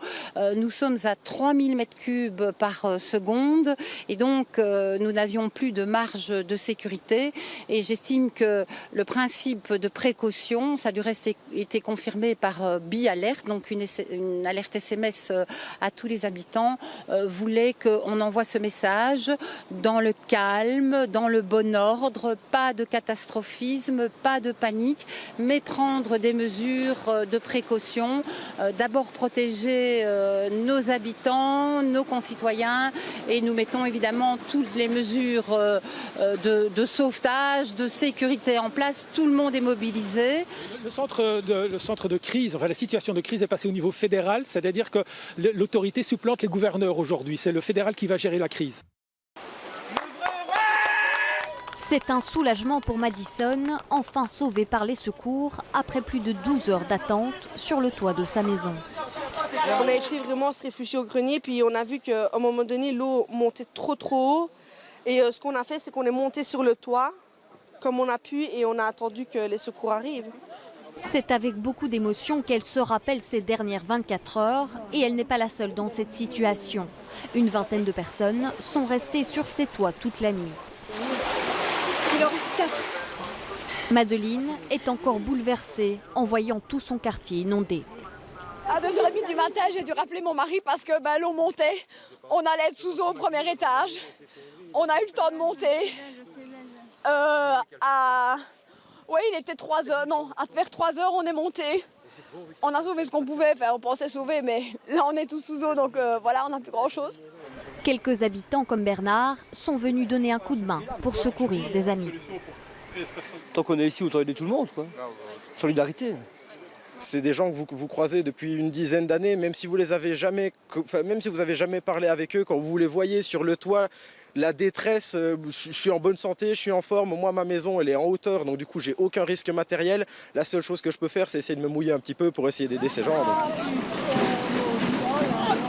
À Pépinster, près de 20 habitations se sont effondrées, emportées par la puissance des flots. Plusieurs personnes sont encore portées disparues. La protection civile procède toujours au sauvetage des citoyens. Malheureusement, les 3 citoyens ont été engloutis dans le flot d'eau. Et puis, un peu plus tard, nous avons retrouvé également le corps sans vie d'une personne sous les décombres d'un pont qui s'est partiellement, écroulé. Les habitants de Pépinster n'attendent qu'une seule chose, la décrue de la Vestre. Alors comme vous avez pu le voir dans le reportage, finalement beaucoup d'habitants de Pépinster sont encore inquiets car ils n'ont toujours pas de nouvelles de leurs proches ou n'ont simplement pas la possibilité de les aider car ils sont bloqués dans les habitations. Les secours eux-mêmes ont des difficultés en ce moment pour les aider et puis on a croisé pas mal de personnes en pleurs en voyant finalement les dégâts de leurs habitations. Finalement quand on se promène un petit peu dans la commune de Pépinster, on voit que effectivement l'eau s'est invitée un peu partout et que certaines zones sont inaccessibles. Ici pour pouvoir accéder à cet endroit, c'était toute une aventure. On a dû vraiment emprunter un chemin par les bois. Donc pour vous dire, la situation est encore assez catastrophique pour le moment. Les habitants de Pépinster sont toujours sans électricité, ni même sans eau. Ils se retrouvent encore un peu isolés ce soir. Situation difficile, donc merci beaucoup Laura. C'est en réalité une bonne partie de la province de Liège qui souffre de ces inondations. Les pompiers sont toujours très sollicités et un peu partout, les opérations de sauvetage, on l'a vu, se multiplient. Encore un exemple à Chaudfontaine et à Tilf avec Michael Menten et Benjamin Van Kelst. Dans cette rue commerçante, le niveau de l'eau dépasse désormais les 3 mètres. Il faut évacuer ce couple de personnes âgées de toute urgence. Ici, des familles entières sont prises au piège. Nous arrivons à les joindre à distance. Mon frère m'a parlé d'évacuer, mais avec le courant qu'il y a pour l'instant, je ne suis pas du tout rassurée parce qu'on a vu les pompiers qui ont quand même bien galéré à essayer de remonter l'avenue La Boule. Donc moi au pire j'ai un 2e étage. De l'autre côté du torrent, cet habitant est inquiet. Sa famille est du mauvais côté, elle aussi coincée par la soudaine montée des eaux. Donc ils sont bloqués là depuis ce matin parce que moi je suis sorti pour prendre ma voiture pour l'éloigner un peu du cours d'eau. Et 2 minutes après, on va dire 5 minutes après, le temps de revenir sur place, l'eau était déjà beaucoup trop montée et je n'ai pas pu retourner chez moi. Et donc comme ils sont au premier étage, ils sont restés là, mais je me demande si c'est bien de les laisser sur place parce que voilà, C'est quand même dangereux, on ne sait pas jusqu'où les eaux vont pouvoir monter. Heureusement, les renforts arrivent. Ces Zodiacs étaient la dernière solution pour quitter les lieux avant la tombée de la nuit. Moi, j'étais au premier étage, donc j'ai encore de la chance. Mais ça montait, ça montait, ça montait. Ça commençait au deuxième étage, ça commençait à venir, oui. Vu du ciel, voici ce qu'il reste du centre de Tilff. Une ville sous eau. Quelques voitures sont encore visibles, mais jusque quand? Cette habitante n'en revient pas. Les gens qui n'ont plus rien, les gens qui sont délabrés, qui n'ont plus rien, ça me fait vraiment de la peine. Franchement, vraiment triste de voir ça. Et on ne sait rien faire pour les aider tant que maintenant. Oh là là, ça fait peur. Hein. Et puis les voitures qui sont sur la place, c'est terrible ça. Hein. Car le courant est tellement puissant qu'il ne laisserait aucune chance à quiconque tomberait dedans. Il y a quand même pas mal de monde encore à évacuer. Les gens sont réfugiés dans leurs étages. Maintenant, il y a des priorités. Donc, il y a des gens qui n'ont pas d'étage. Et là, il faut absolument, parce que l'eau monte. Et l'eau, comme vous pouvez constater, l'eau monte encore en ce moment. On a deux Zodiacs qui tournent. Et on a un privé qui vient d'arriver avec un jet ski pour nous aider en plus, quoi. Donc, voilà. Ce soir, l'eau continue de monter dans le centre de Tilff. Il faut faire vite pour évacuer les habitations les plus à risque. Ici, il a fallu compter sur l'aide du voisinage pour que ce bébé soit cette nuit à l'abri. Les Zodiacs continuent ce soir de faire des va-et-vient dans cette immense rivière sauvage derrière moi. Il y a quelques minutes encore, nous avons assisté à l'évacuation d'une autre famille avec 2 enfants soulagés d'être saines et saufs pour cette nuit, nous a-t-elle confié. Les pompiers apportent également de la nourriture pour ceux qui en ont besoin, de l'aide vitale qui va continuer tout au long de la nuit. Alors les pompiers viennent des 4 coins du pays. Ici, ils sont de Wallonie-Picard, de Tournai. Ils ont même reçu l'aide de secours français, des pompiers qui sont venus d'Alsace. Et puis, vous l'avez vu dans le reportage, on a même ici un particulier qui est venu apporter son jet ski. D'ailleurs, il est à mes côtés. Je vous propose de le rejoindre 2 secondes. Gilles, racontez-nous un petit peu, vous avez fait quoi avec ce jet ski ? Donc au départ on est allé voir une personne qui avait besoin d'oxygène. Donc on a pu lui amener une bombe d'oxygène puisqu'elle ne voulait pas quitter sa maison. Et puis on est allé voir un petit peu plus loin par là s'il y avait des gens qui voulaient être évacués. Et moi je me suis occupé d'une petite fille et de sa maman. Et alors demain, le travail continue pour vous, c'est ça ? C'est possible, oui. Donc il y a une personne qui m'a demandé, qui est infirmier à domicile, qui m'a demandé si on pouvait utiliser le jet en fait pour passer de maison en maison, parce qu'il y a des gens qui ne peuvent pas être soignés et qui ne savent pas sortir de chez eux pour se faire soigner. Donc là, on risque peut-être de faire une tournée pour aller soigner les gens qui n'ont pas la possibilité de le faire. Merci Gilles, et mettez-vous quand même un peu au chaud. Voilà, il faut dire qu'il reste encore ici plusieurs dizaines de personnes à évacuer. Luc, le plus compliqué, nous dit-on, ici, c'est que certaines personnes âgées sont toujours coincées. Il faut réussir à les faire descendre de l'échelle et il faut aussi les convaincre qu'il est temps de partir. Bref, les secours nous l'ont dit, ils sont épuisés, mais pas question de partir. Et alors j'entends que l'armée est également présente. Elle va apporter un peu plus loin de la nourriture pour tout le monde. Le travail donc est loin d'être terminé ici ce soir. C'est sur les bords de la Vesdre que les pompes funèbres prennent en charge un corps sans vie, l'une des 5 victimes confirmées ce soir dans la ville de Verviers. Les habitants assistent à un véritable cauchemar partout dans le centre-ville. La place du Martyr est méconnaissable. Cet après-midi, plusieurs pelleteuses emportent les véhicules les plus abîmés. Des habitants ont vu ici l'eau monter jusqu'à 2 mètres de hauteur. Vers 4h du matin, apparemment, ils ont lâché les barrages. Moi, je me suis réveillée à 8h parce qu'on m'a sonné pour me dire que mon papa était dans les inondations. Donc, je suis sortie et il n'y avait aucun moyen de passer. La police me retenait partout. Les carcasses de véhicules côtoient un container qui tangue dangereusement. Il s'est littéralement encastré dans une façade. Moi, il y a 35 ans que j'habite ici à Verviers et j'ai jamais vu ça. J'ai eu quelques crues quelques fois, mais j'ai jamais vu autant de dégâts. C'est vraiment impressionnant. Les services communaux déblaient la place avec empressement. Ils travaillent une bonne partie de l'après-midi. Les habitants les plus proches de la rive ont tout perdu. Cette famille vit au rez-de-chaussée. Tous se sont réveillés en sursaut vers 4 h du matin, impuissants. J'étais dans mon canapé en train de dormir et après tout a commencé à déborder au point là, sur les murs, vous voyez la trace. L'eau a monté jusque là, tout a commencé à flotter partout chez moi. La plupart des commerces sont aussi durement touchés. La principale rue commerçante était encore inondée ce matin. Impossible d'estimer les dégâts. Il ne reste plus qu'à nettoyer. On est monté jusque là, il reste rien. On a un magasin qui a 3 ans. On a vécu les travaux, on a vécu le Covid. On espérait remonter et voilà. Une journée de calvaire qui se termine sur une note malgré tout positive. En fin d'après-midi, le niveau de la Vesdre redescendait à Verviers.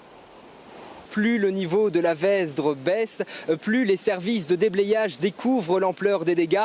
Venez voir avec moi un peu ce qu'il reste encore ici sur les rives de la Vesdre. Alors il y a ici le revêtement qui a été emporté par les eaux. C'est encore assez incroyable de voir ces dizaines, ces centaines de parties de revêtement qui sont présentes ici. Ça, il faut encore déblayer. Ici, vous aviez des voitures qui étaient encore présentes ici il y a même pas 10-15 minutes, qui ont été déblayées, qui ont été placés sur le parking ici juste à côté et qui vont devoir être ensuite récupérés. Mais ce qu'il reste de plus fréquent dans les rues ici ce soir, ce sont les objets en tout genre. Regardez une palette ici, il y en a énormément. On en a vu toute la journée, un pneu, on a des pneus de toutes les tailles. On a aussi des objets très personnels qui racontent des histoires. On voit des briques de beurre qui sont laissées ici à l'abandon. On voit des chaussures. J'ai même vu tout à l'heure une poupée d'enfant. Voilà des objets qui racontent des histoires. C'est clair qu'il va encore falloir beaucoup de temps pour déblayer tout ça.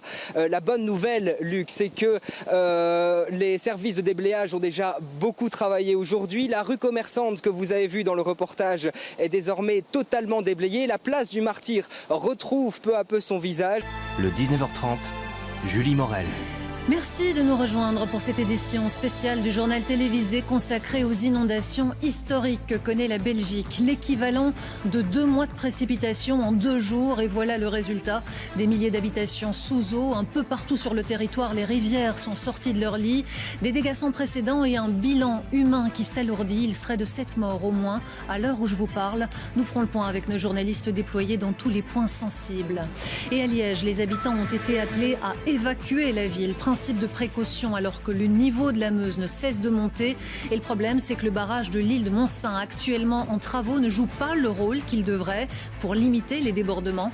Nathalie Melleux nous attend à Liège, en bord de Meuse, avec plusieurs invités. Les services de secours travaillent sans discontinuer, mais peinent à répondre à toutes les demandes. De nombreux habitants doivent être évacués et à l'heure qu'il est, beaucoup sont encore dans l'attente. Dans ces situations de crise, les sinistrés peuvent compter sur la solidarité et la générosité des Belges. Des milliers de citoyens se mobilisent actuellement pour venir en aide à ceux qui en ont besoin. Des inondations qui ne touchent pas seulement la Belgique, nous le verrons. En Allemagne, on compte déjà 45 victimes suite à ces intempéries, avec des images, là aussi, très impressionnantes.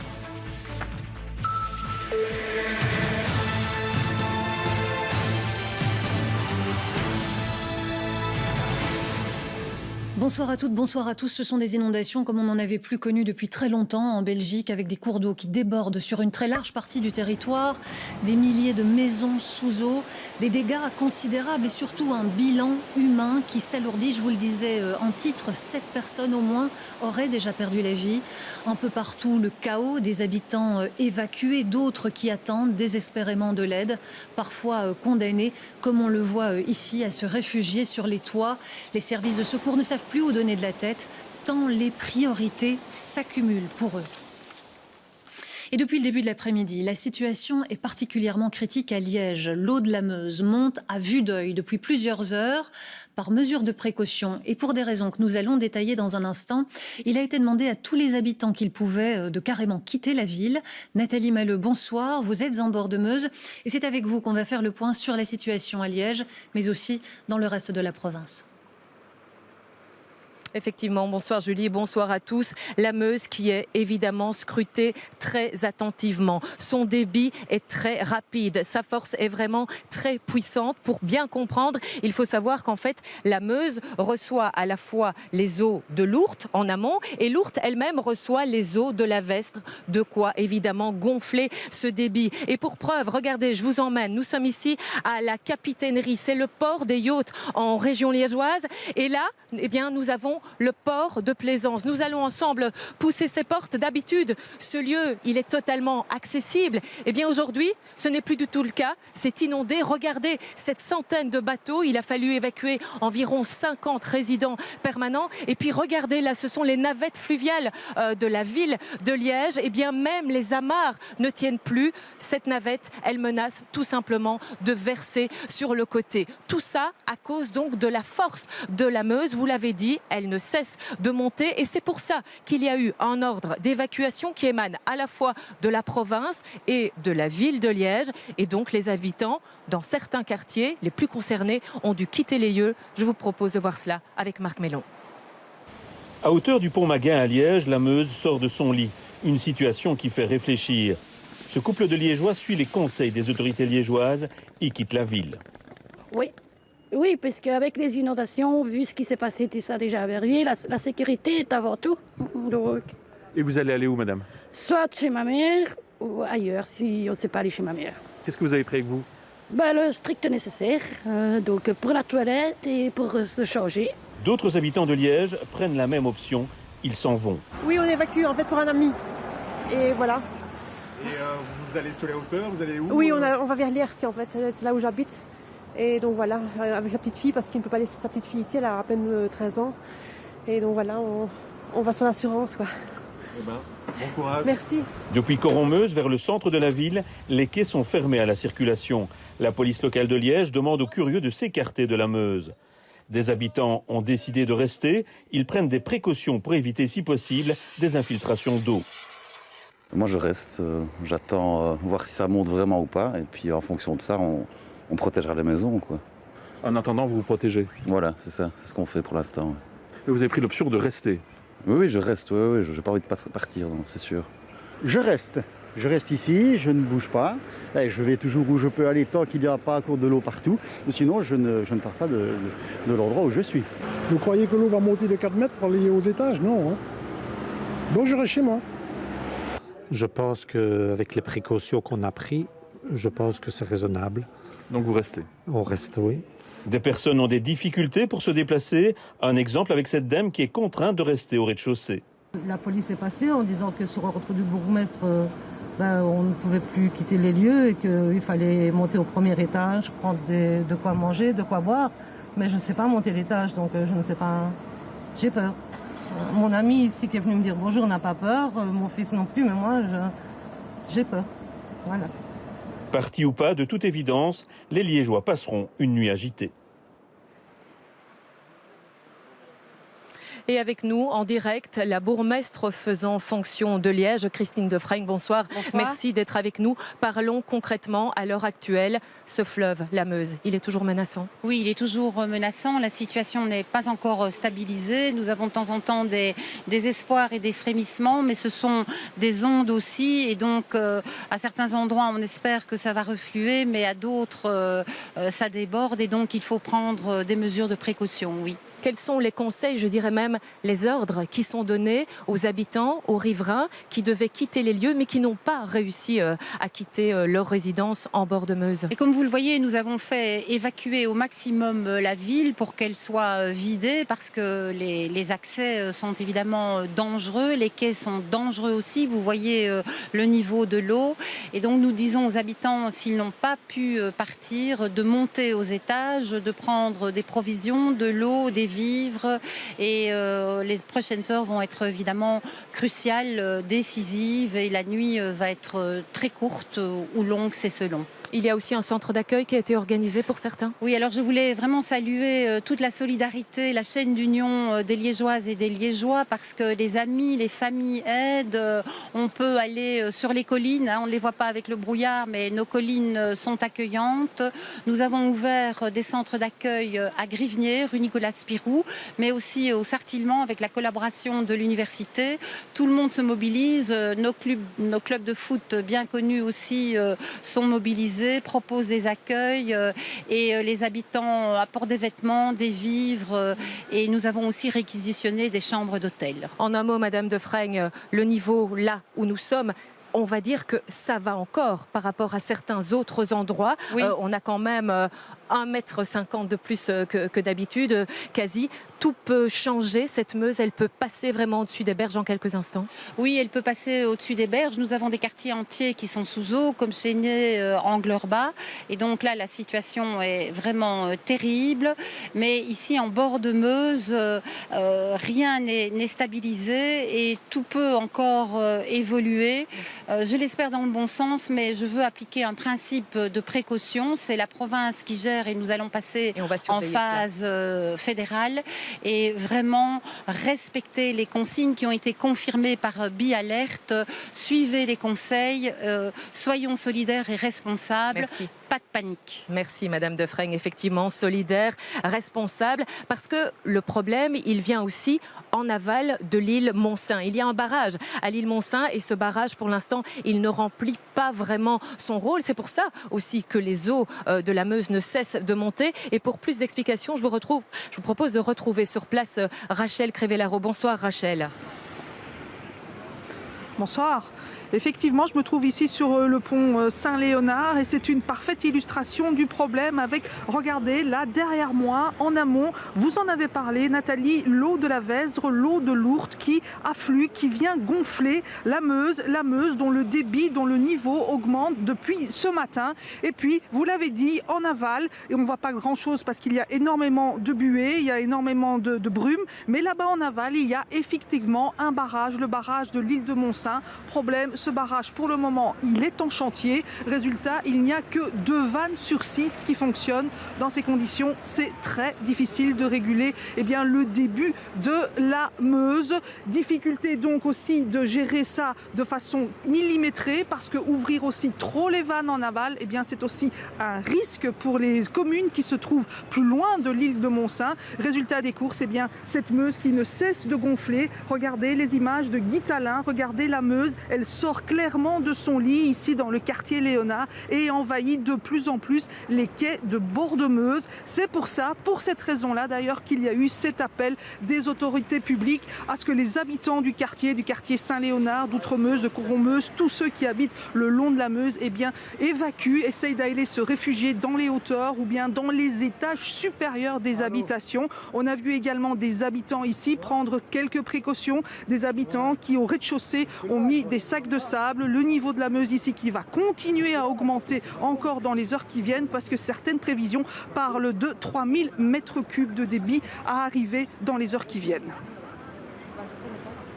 Merci à vous Rachel pour toutes ces précisions et il faut l'ajouter évidemment, c'est l'ensemble de la province de Liège qui est durement touchée, en particulier le long de la Vesdre, un peu plus haut ici, et la commune de Chaudfontaine par exemple ne compte plus le nombre de sinistrés. D'ailleurs cet après-midi, le roi Philippe et la reine Mathilde se sont rendus sur place. Je vous propose de voir cela en compagnie de Benjamin Braun.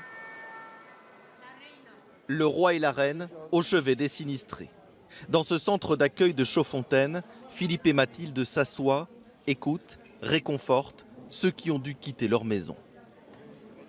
Je vais dormir ici, puis alors demain je vais récupérer, j'espère, la maison. Et j'ai eu pas mal de dégâts niveau maison, vitres pétées, etc. Il y a des gens qui ont déjà dormi la nuit passée ici, qui dormiront encore ici cette nuit. On a des nouveaux arrivants tout le temps.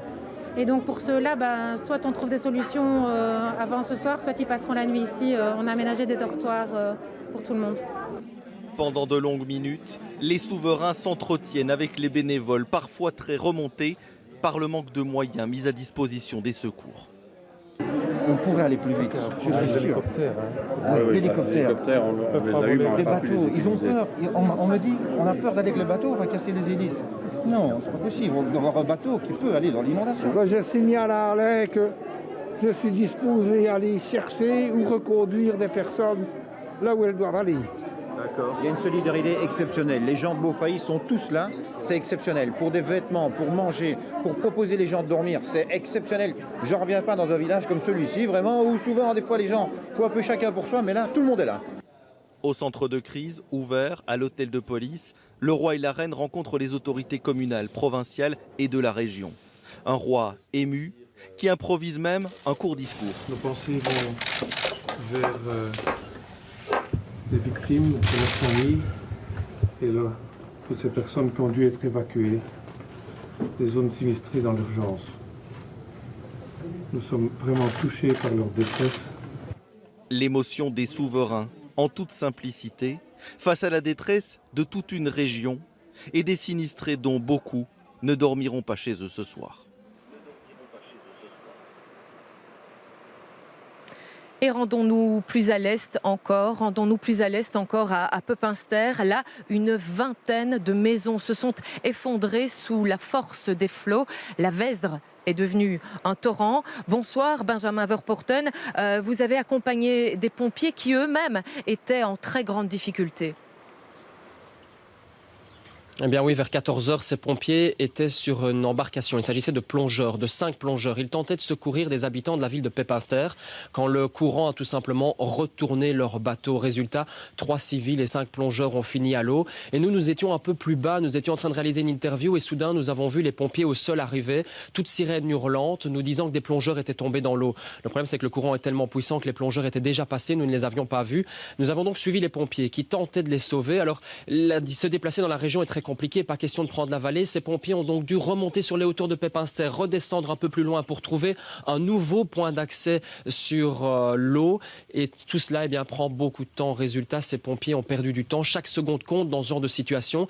Et puis à un moment donné, lorsque l'on regardait la Vesdre, on a vu au loin des casques jaunes. Ces casques jaunes, c'était ceux des plongeurs qui ont finalement trouvé un endroit où s'arrêter. Ils ont trouvé finalement des débris sur lesquels se bloquer pour empêcher d'être pris par le courant. Alors juste avant ce direct, nous avons appris que les 5 plongeurs ont tous été secourus. Mais je vous propose de regarder ce reportage que nous avons réalisé cet après-midi avec leurs équipiers qui étaient au sol et qui tentaient de les secourir. Un reportage réalisé par Gilles Larondel et David Creuset. Ils ont trouvé refuge sur des débris. Ces 2 plongeurs attendent là depuis le début de l'après-midi. Un 3e est caché dans le bois derrière et le courant empêche toute intervention. Au total, 5 plongeurs sont tombés à l'eau plus haut sur la Vesdre alors qu'ils tentaient d'évacuer des habitants de Pepinster. Un morceau de plastique qui s'enroule à l'hélice du bateau et l'embarcation n'était plus maîtrisable, elle a chaviré, les 5 pompiers se sont retrouvés à l'eau. On les a tous localisés, on est à la recherche de moyens techniques pour aller leur porter secours. Les plongeurs ont été rapidement repérés par des riverains qui passaient par là. On les a juste vus passer ici en 30 secondes, même pas. Ça a été super rapide et on les a retrouvés là de l'autre côté. Voilà. Vers 16 h, 2 d'entre eux arrivent sains et saufs. Sauvés, ils regardent où sont leurs équipiers. Ces 2 plongeurs ont eu un sacré réflexe. On avait un pont et sur le pont, on était sur le pont. Nous 2, on sautait sur le pont et le bateau était disparu en dessous.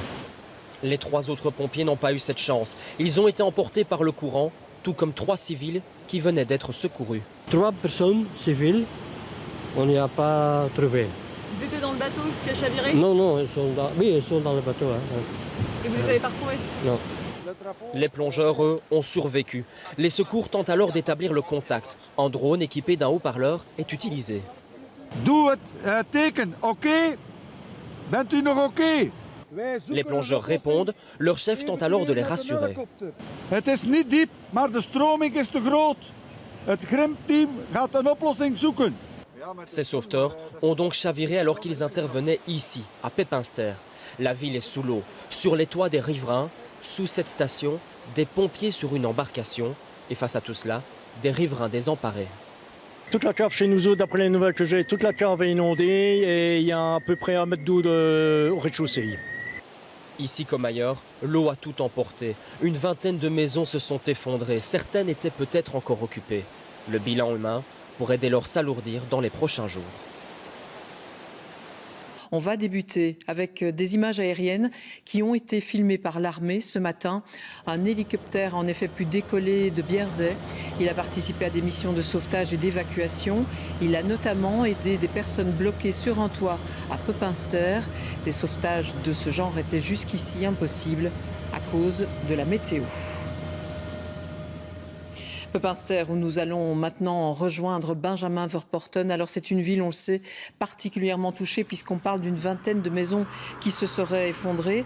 Une ville qui reste aussi très difficile d'accès. Vous l'avez constaté encore ce matin. Bien oui, puisque toute la vallée est inaccessible. Quitter Liège pour se rendre vers les Ardennes, c'est impossible car l'autoroute 25 est tout simplement inondée. Résultat, nous avons réussi à passer via Theux, via des petites routes en fait que nous connaissons. Et cela évidemment est très compliqué. Nous avons perdu beaucoup de temps et puis alors nous sommes arrivés dans Pepinster et là les images étaient tout bonnement incroyables. C'est vraiment l'enfer sur place. L'eau s'est retirée, à la place elle a laissé des déchets partout, des débris. Sur le trottoir il y a des voitures entassées les unes sur les autres. C'est tout bonnement inimaginable ce que nous avons vu. Nous avons discuté avec des riverains qui nous disaient être restés bloqués durant 2 jours sur le toit de leur maison tout en regardant l'eau qui passait à toute vitesse en bas. Aujourd'hui ils tentent de nettoyer mais les dégâts sont extrêmement importants. Alors la population a tout de même le sourire parce que finalement ils nous le disent, nous sommes en vie, c'est l'essentiel et puis nous recevons énormément de coups de main, un élan de solidarité de toute la région, des gens qui viennent aider à nettoyer les maisons. Qui plus est, il y a encore des recherches qui sont en cours parce que l'eau ne s'est pas retirée partout à Pepinster. Il y a encore des gens qui sont bloqués chez eux et le travail de secours est extrêmement difficile car il y a un autre problème, c'est qu'il n'y a aucun réseau dans la vallée. En fait, toutes les antennes sont hors de service, ce qui fait que les services de secours ne savent pas appeler les familles pour avoir des nouvelles, ils ne savent pas appeler les personnes qui sont portées disparues. La situation est vraiment très compliquée. Et puis nous avons rencontré quelques personnes qui nous disaient aussi, nous sommes en vie, tout va bien, mais nous n'avons pas de nouvelles du voisin. Alors je vous propose de faire un bilan avec Philippe Gaudin, il est le bourgmestre de Pepinster, écoutez-le. Effectivement, il y a plus d'une vingtaine de maisons et surtout toute une série de maisons qui sont dans un état tel que malheureusement on va devoir procéder à leur démolition. Et lors de ces effondrements, toute une série de personnes ont disparu et nous sommes toujours à leur recherche. Évidemment, les problèmes que nous avons actuellement, c'est que nous n'avons pas de communication et nous ne parvenons pas à joindre ces personnes et savoir s'ils sont toujours en vie ou pas. Vous avez un chiffre éventuel pour nous ? Écoutez, au jour d'aujourd'hui, on approche une dizaine de personnes décédées ou disparues, mais je crains malheureusement que le bilan soit beaucoup plus lourd. Voilà pour ces précisions. Merci beaucoup Benjamin. Pepinster où le couple royal se rendra cet après-midi. Le roi et la reine sont attendus sur place à 15h30. Et la crainte évidemment aujourd'hui, c'est de retrouver des victimes dans les décombres. On vient de l'entendre à Pepinster. Il y a 10 personnes qui manquent toujours à l'appel. Le bilan humain est malheureusement de plus en plus lourd. On parle de 22 morts au moins pour le moment. Des victimes qui se trouvaient à Eupen, Éouaille, Philippeville, Chaudfontaine, Pepinster effectivement. 3 personnes sont décédées aussi à Traux. Et à Verviers, il y a 7 victimes et c'est la commune qui paie pour le moment le plus lourd tribut. On va rejoindre Éric Destiné dans cette région, à Anzival notamment. Éric, l'ambiance est bien triste sur place. C'est vrai qu'il y a ces disparitions et puis il y a des dégâts et on le voit derrière vous qui sont très importants. Extrêmement important, Véronique, c'est de mémoire de journaliste et pour avoir longtemps travaillé ici à Liège, je n'ai jamais vu ça. Regardez la maison qui se trouve derrière moi à Anzival, on perçoit encore la chambre à coucher, la penderie.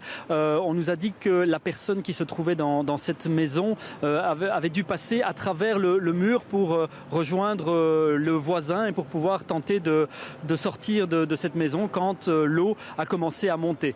Regardez, l'eau a particulièrement monté ici, donc vous aurez peut-être du mal à le croire, mais hier encore il y avait 2,50 mètres d'eau dans ce quartier. Si vous voulez regarder la trace sur la maison, elle se trouve ici, donc c'est extrêmement haut. Et puis, autre élément très impressionnant dans cette rue à Anzival, c'est le fait que l'eau a littéralement traversé les maisons. Je vous propose d'entrer dans celle-ci. Nous avons rencontré son propriétaire il y a quelques minutes. Il nous a donné l'autorisation de vous montrer dans quel état se trouve sa maison. La cuisine était ici et si on fait un pas de plus, on découvre l'endroit où se trouvait le salon et la salle à manger. Tout ce qu'il reste, c'est cette bibliothèque qui est restée accrochée au mur, mais tous les meubles ont été emportés dans le cours d'eau qui se trouve ici, juste derrière. Alors, vous vous en doutez, Véronique, ici, dans l'arrondissement de Verviers, et à Verviers particulièrement, il y a eu de nombreuses personnes qui ont redécouvert leur maison aujourd'hui, comme le propriétaire de celle-ci. Nous en avons rencontré plusieurs, et à chaque fois, beaucoup de désarroi, mais aussi beaucoup d'espoir, puisque ces personnes sont en vie et elles ont conscience que c'est une chance. Je vous propose de découvrir ce reportage réalisé ce matin avec Clara Wertz et Sébastien Ungaro. C'est un retour à la maison qui n'a rien de réconfortant ni de facile. Pour entrer, il faut forcer le passage. Canapé retourné, machine à laver emportée. La scène qui se révèle aux habitants laisse sans voix. C'est une catastrophe. Je ne sais vraiment pas quoi dire. On n'a jamais vu des choses pareilles. Il n'y a plus rien à sa place. Tout c'est de la boue. C'est une catastrophe. Je ne sais pas comment est-ce qu'on va remettre ça en ordre. Dans cette rue, à quelques centaines de mètres du centre de Verviers, même spectacle. L'eau est montée jusqu'à 2 mètres, emportant les voitures et détruisant les voies. Elle s'est infiltrée dans les maisons. Jean-Pierre Bangou retourne pour la première fois chez lui. Je suis bâti, mais grâce à Dieu, nous sommes vivants, moi et ma petite famille.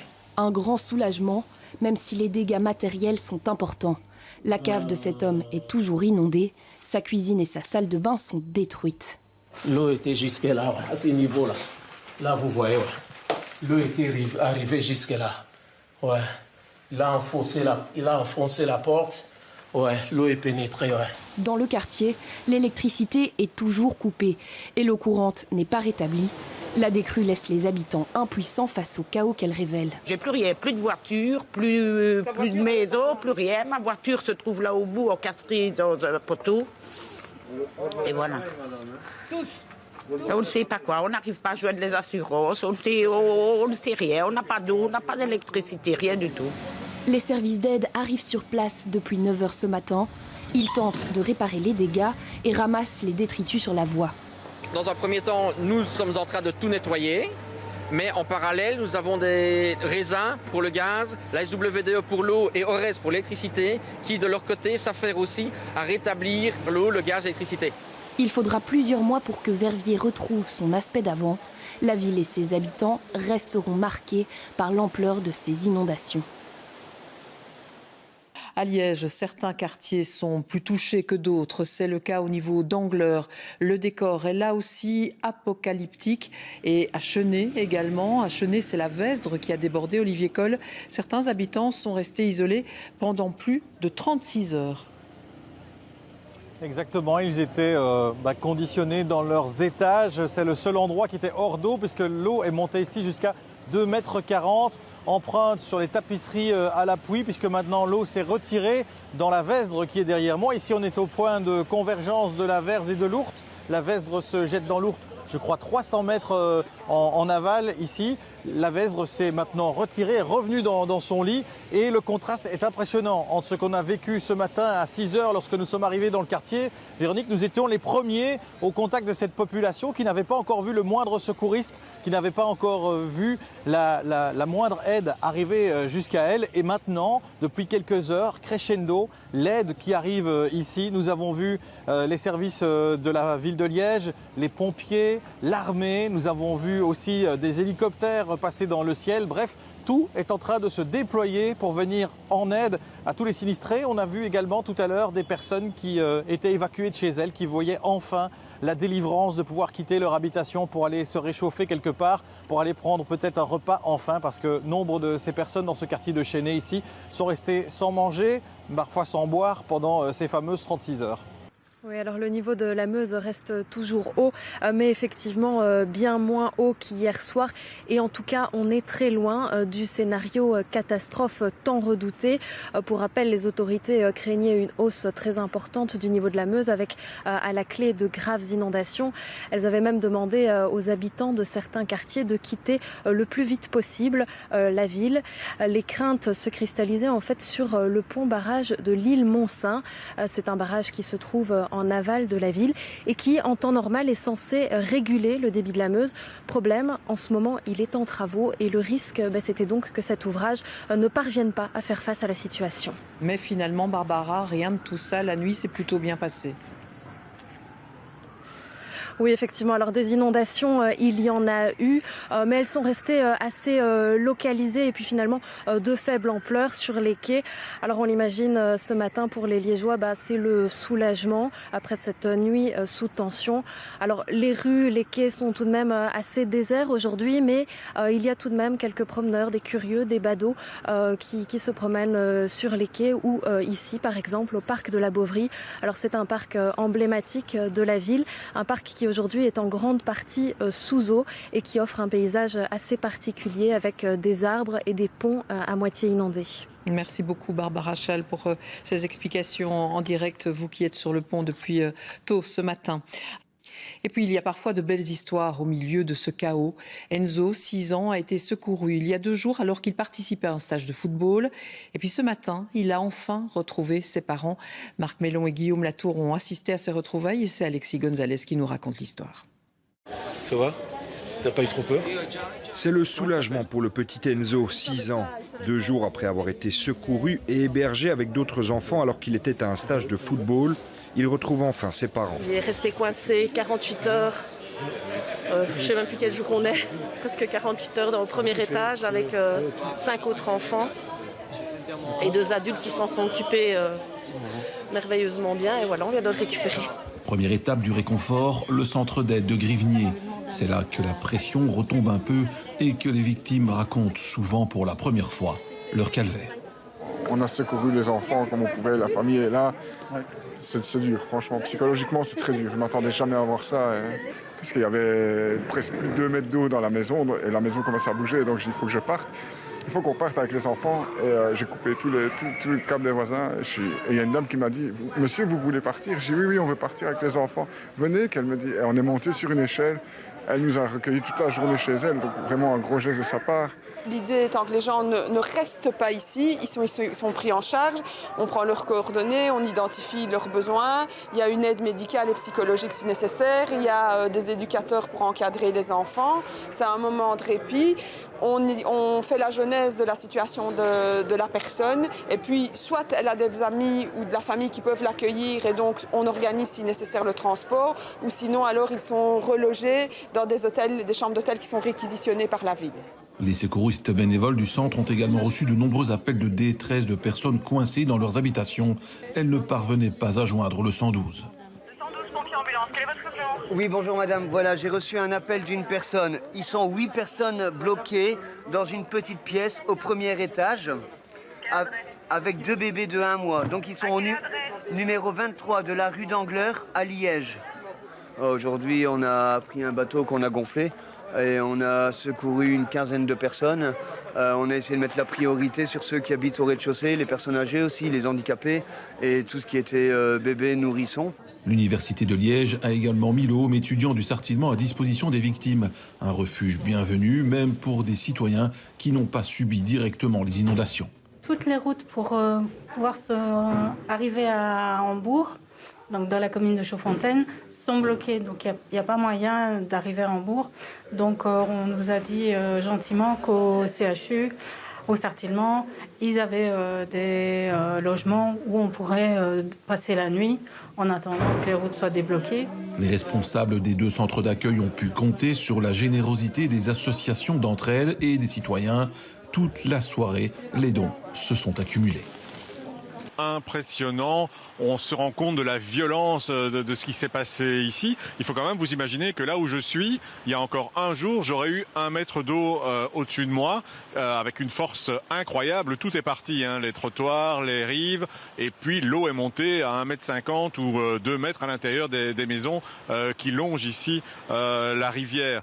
partout il y a des dégâts, partout des containers où les gens sont obligés de jeter toutes leurs affaires, les meubles, les fauteuils, les jouets des enfants, tout est à jeter. C'est quand même particulièrement impressionnant. Ce qui est impressionnant aussi, c'est que beaucoup de gens sont venus aider les victimes, mais aussi des gens de l'extérieur, des familles, des amis. Et puis par exemple, les jeunes de l'IPPJ étaient ici ce matin pour donner un coup de main, ou aussi des jeunes hommes d'un centre d'accueil de la Croix-Rouge. Tous étaient là avec des balais pour venir aider les riverains, des riverains qui ont été très touchés. Mais ce qui est impressionnant aussi, c'est qu'ils disent, vous savez, ça a été pire ailleurs. Donc c'est quand même assez extraordinaire de se rendre compte que des gens ont vraiment perdu énormément du matériel, c'est vrai, mais qui disent, voilà, ça a été pire ailleurs. C'est aussi impressionnant de voir des voitures partout dans la rivière. J'ai 61 ans, je suis toit de Souche, j'y suis né. Je n'ai jamais vu ce genre de situation.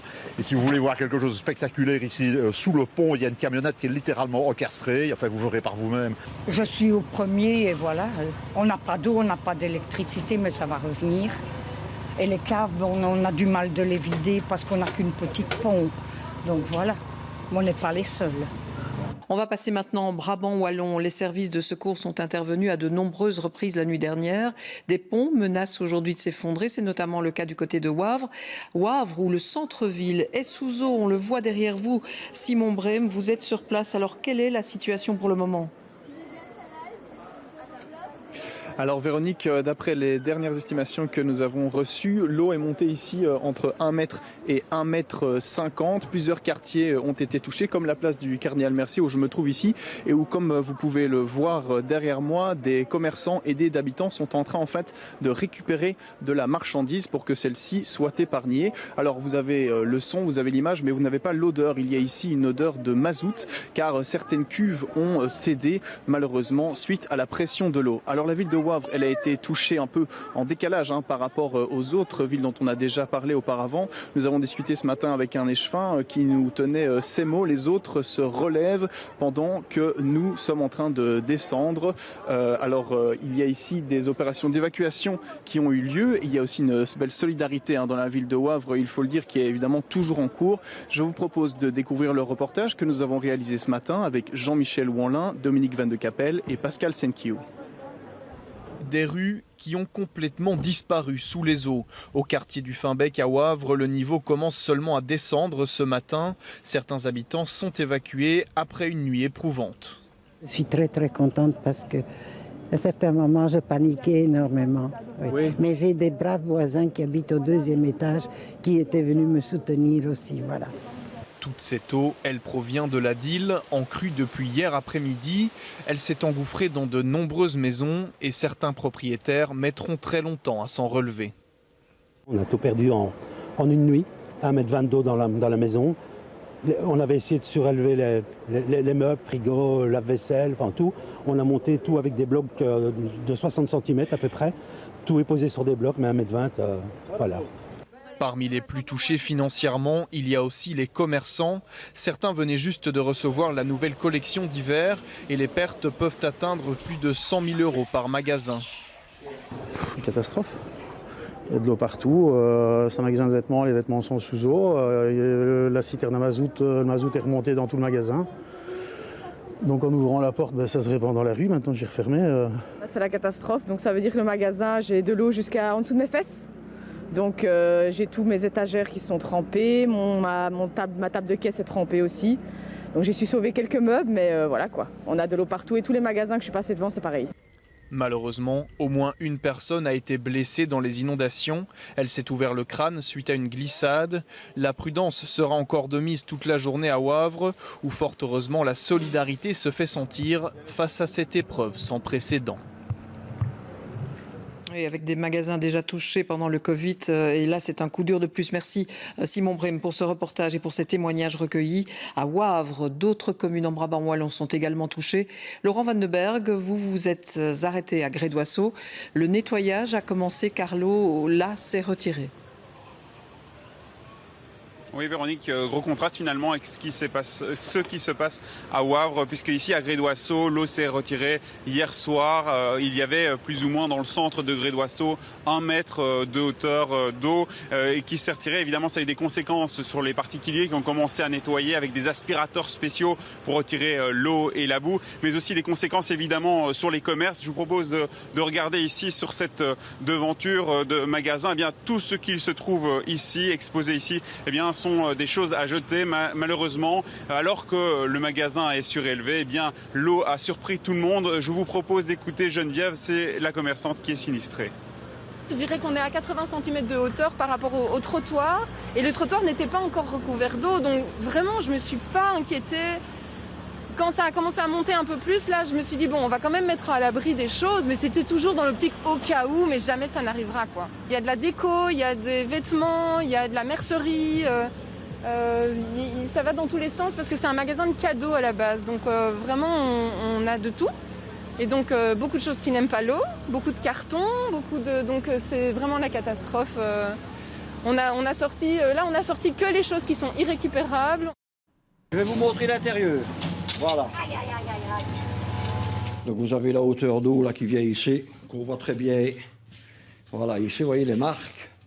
Donc c'est-à-dire que le foyer, fauteuil, congélateur, frigo, cuisine, machine à laver, séchoir, bon, il n'y a plus rien qui va fonctionner, quoi. Les habitants de la localité de Chénet sont dans le désarroi total. Pour la boulangerie Tonon, qui emploie 15 personnes, le sinistre est total.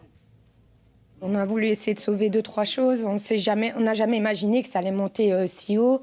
L'eau est arrivée jusqu'à mon cou. Mais on était déjà partis, mais c'est maintenant en voyant les dégâts qu'on se rend compte que l'eau est montée. Quand on a commencé à voir que ça montait dans le magasin, on s'est dit on part, on ne saura plus rien sauver. Mais franchement, on a levé bêtement ma caisse enregistreuse en se disant là, ça ne montera jamais. Mais si tout est parti. Il y a pour plus d'1 million de dégâts facilement, quoi. Mes fours sont immergés.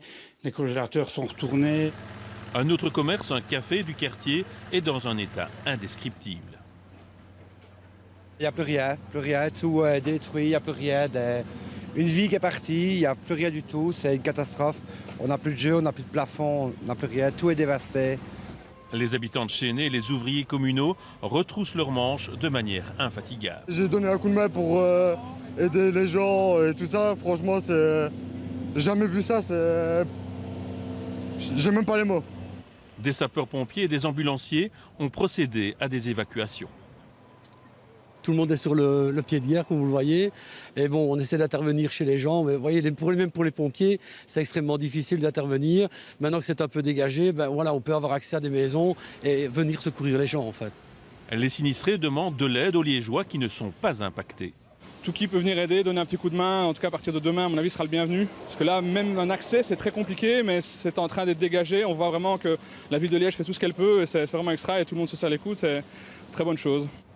Rago, l'hélicoptère de la police fédérale, a survolé les zones sinistrées de manière à cibler les priorités. Et puis conséquence, dixième couche de ces inondations, des centaines de milliers de Wallons sont sans électricité, sans gaz et sans eau. Oui, plus de 40 000 foyers sont actuellement sans électricité en région wallonne. On compte plusieurs centaines de cabines de bornes de distribution inondées. Certaines sont en ce moment toujours inaccessibles. Ores et Reza, deux gestionnaires du réseau électrique, assurent que leurs techniciens font tout pour établir le courant le plus vite possible. Parmi les communes sans électricité, il y a Barvaux, Durbuy, Eupen, Amto, Oufalise, Houillet, Limbourg, Rochefort, Spa, Teux et Verviers. Conséquence aussi sur les robinets. L'eau est impropre à la consommation dans certaines communes comme Liège, Namur, Oui, Marchin, Argimont dans la province de Luxembourg, Viéville dans le Hainaut. Si l'eau est trouble ou sale, il ne faut pas la consommer, même bouillie. Et pour savoir si votre commune est concernée, les détails se trouvent sur le site www.swde.be. Et puis sur le rail, il y a encore des perturbations évidemment aujourd'hui. Oui, plus d'une vingtaine de lignes ferroviaires sont encore impactées ce vendredi. Regardons cette carte, elle parle d'elle-même. Une Belgique coupée en deux dans sa circulation ferroviaire. La dorsale wallonne et tout ce qui se trouve en dessous est fortement perturbé, voire carrément à l'arrêt. Des navettes de bus ont été mises en place par endroits, mais pas partout. La SNCB conseille aux navetteurs de reporter leur voyage dans le sud du pays. Infrabel, le gestionnaire des voiries, estime que les réparations pourraient prendre des semaines. Un retour à la normale sur le rail risque donc de prendre plusieurs semaines. Merci Tidiem. Et puis dans le Hainaut maintenant, 5 cours d'eau ont été placés sous surveillance hier soir. La province se montre aujourd'hui un petit peu plus rassurante. La situation en tout cas redeviendrait gérable. Nous allons rejoindre Guillaume Wolf du côté de Jamiou. Alors l'odeur a quitté son lit. Où en est la situation aujourd'hui ?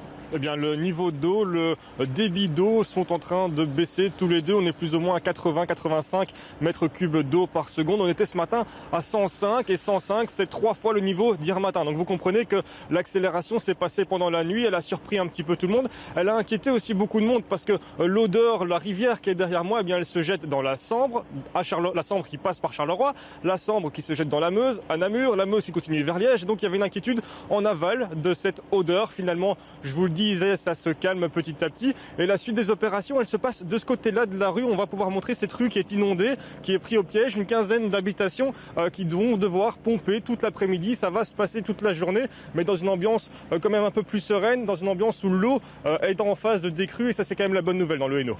Oui, je peux vous dire que la situation est encore impressionnante ici à Esoprel. Vous le voyez derrière moi, la rue est encore complètement inondée. Ça va doucement mieux, mais par endroits, il y a encore près de 2 mètres d'eau dans certaines habitations. Et toute la matinée, eh bien, des habitants ont essayé, tant bien que mal, de rejoindre leur maison grâce à une petite barque pour tout simplement y constater les dégâts et surtout aller y chercher quelques vêtements chauds, car c'est sûr, ils ne pourront pas rejoindre leur maison avant plusieurs jours. 2 pompiers plongeurs ont également été dépêchés sur place, car il était question qu'il y ait encore un couple coincé dans sa maison, mais finalement il s'avère qu'ils ont été évacués hier ou cette nuit. Ce que je peux encore vous dire, c'est qu'ici, vous ne le voyez évidemment pas à l'image, mais il y a une odeur impressionnante de mazout, car les citernes de mazout se sont déversées dans l'eau. Résultat, la police vient de barricader la rue pour éviter que les gens ne continuent à s'aventurer dans cette eau pleine de mazout, car c'est évidemment dangereux pour la santé. Néanmoins, je vous le disais, des riverains ont eu le temps ce matin d'aller chercher quelques affaires et surtout de sauver des animaux de compagnie qui étaient toujours coincés dans les maisons inondées. Je vous propose d'écouter quelques témoignages. Il y avait un chien qui était pris au piège depuis hier et le chien flottait dans la maison. On a demandé aux pompiers qui cassent un carreau, ils n'ont pas voulu. Et nous aujourd'hui on a cassé le carreau, on a été chercher le chien. On va aller sauver un autre chat après. C'est la catastrophe. La catastrophe. Ma baignoire est soulevée, je n'ai plus de vaisselle, je n'ai plus rien.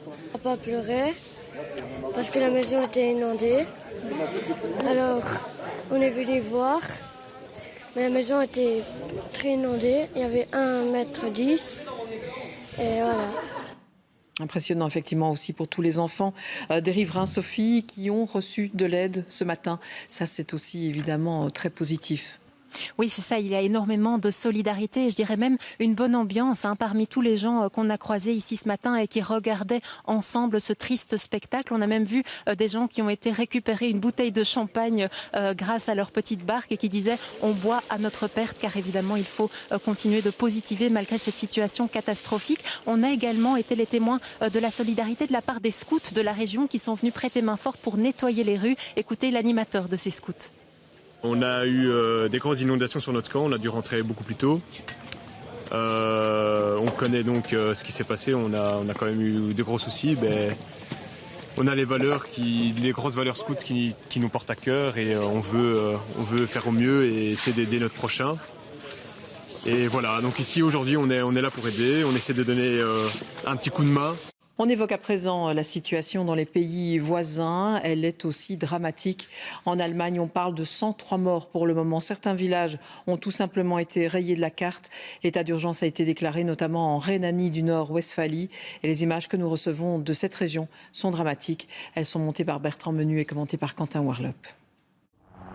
Vue du ciel, les images parlent d'elles-mêmes. À Schuld, dans l'ouest du pays, l'eau a fait disparaître les routes et les ponts. Des maisons se sont effondrées. Rien qu'ici, il y aurait plus d'une 60aine de personnes disparues. 10 kilomètres plus loin, c'est à Euskirchen que le bilan est le plus lourd. Rien qu'ici, au moins 20 personnes ont perdu la vie. L'ampleur du phénomène est énorme. Nous avons souvent dû faire face à des catastrophes liées aux inondations, mais ce qui s'est passé depuis hier est une dimension que jamais nous n'avions connue auparavant. Ici aussi, plusieurs maisons se sont littéralement effondrées. En cause, les pluies diluviennes qui ont fait gonfler les rivières et qui n'offrent désormais plus qu'un spectacle de désolation. En 38 ans, je n'ai jamais vu le fleuve sortir de son lit. Apparemment, c'est ce qui s'est passé hier. Le niveau d'eau a atteint un peu moins de 4 mètres. Je pense que le niveau d'alerte est de 2,70 m. Nous nous sommes précipités à la maison et nous nous sommes retrouvés dans l'eau jusqu'à la taille. Et pendant la nuit, 50 cm supplémentaires se sont ajoutés.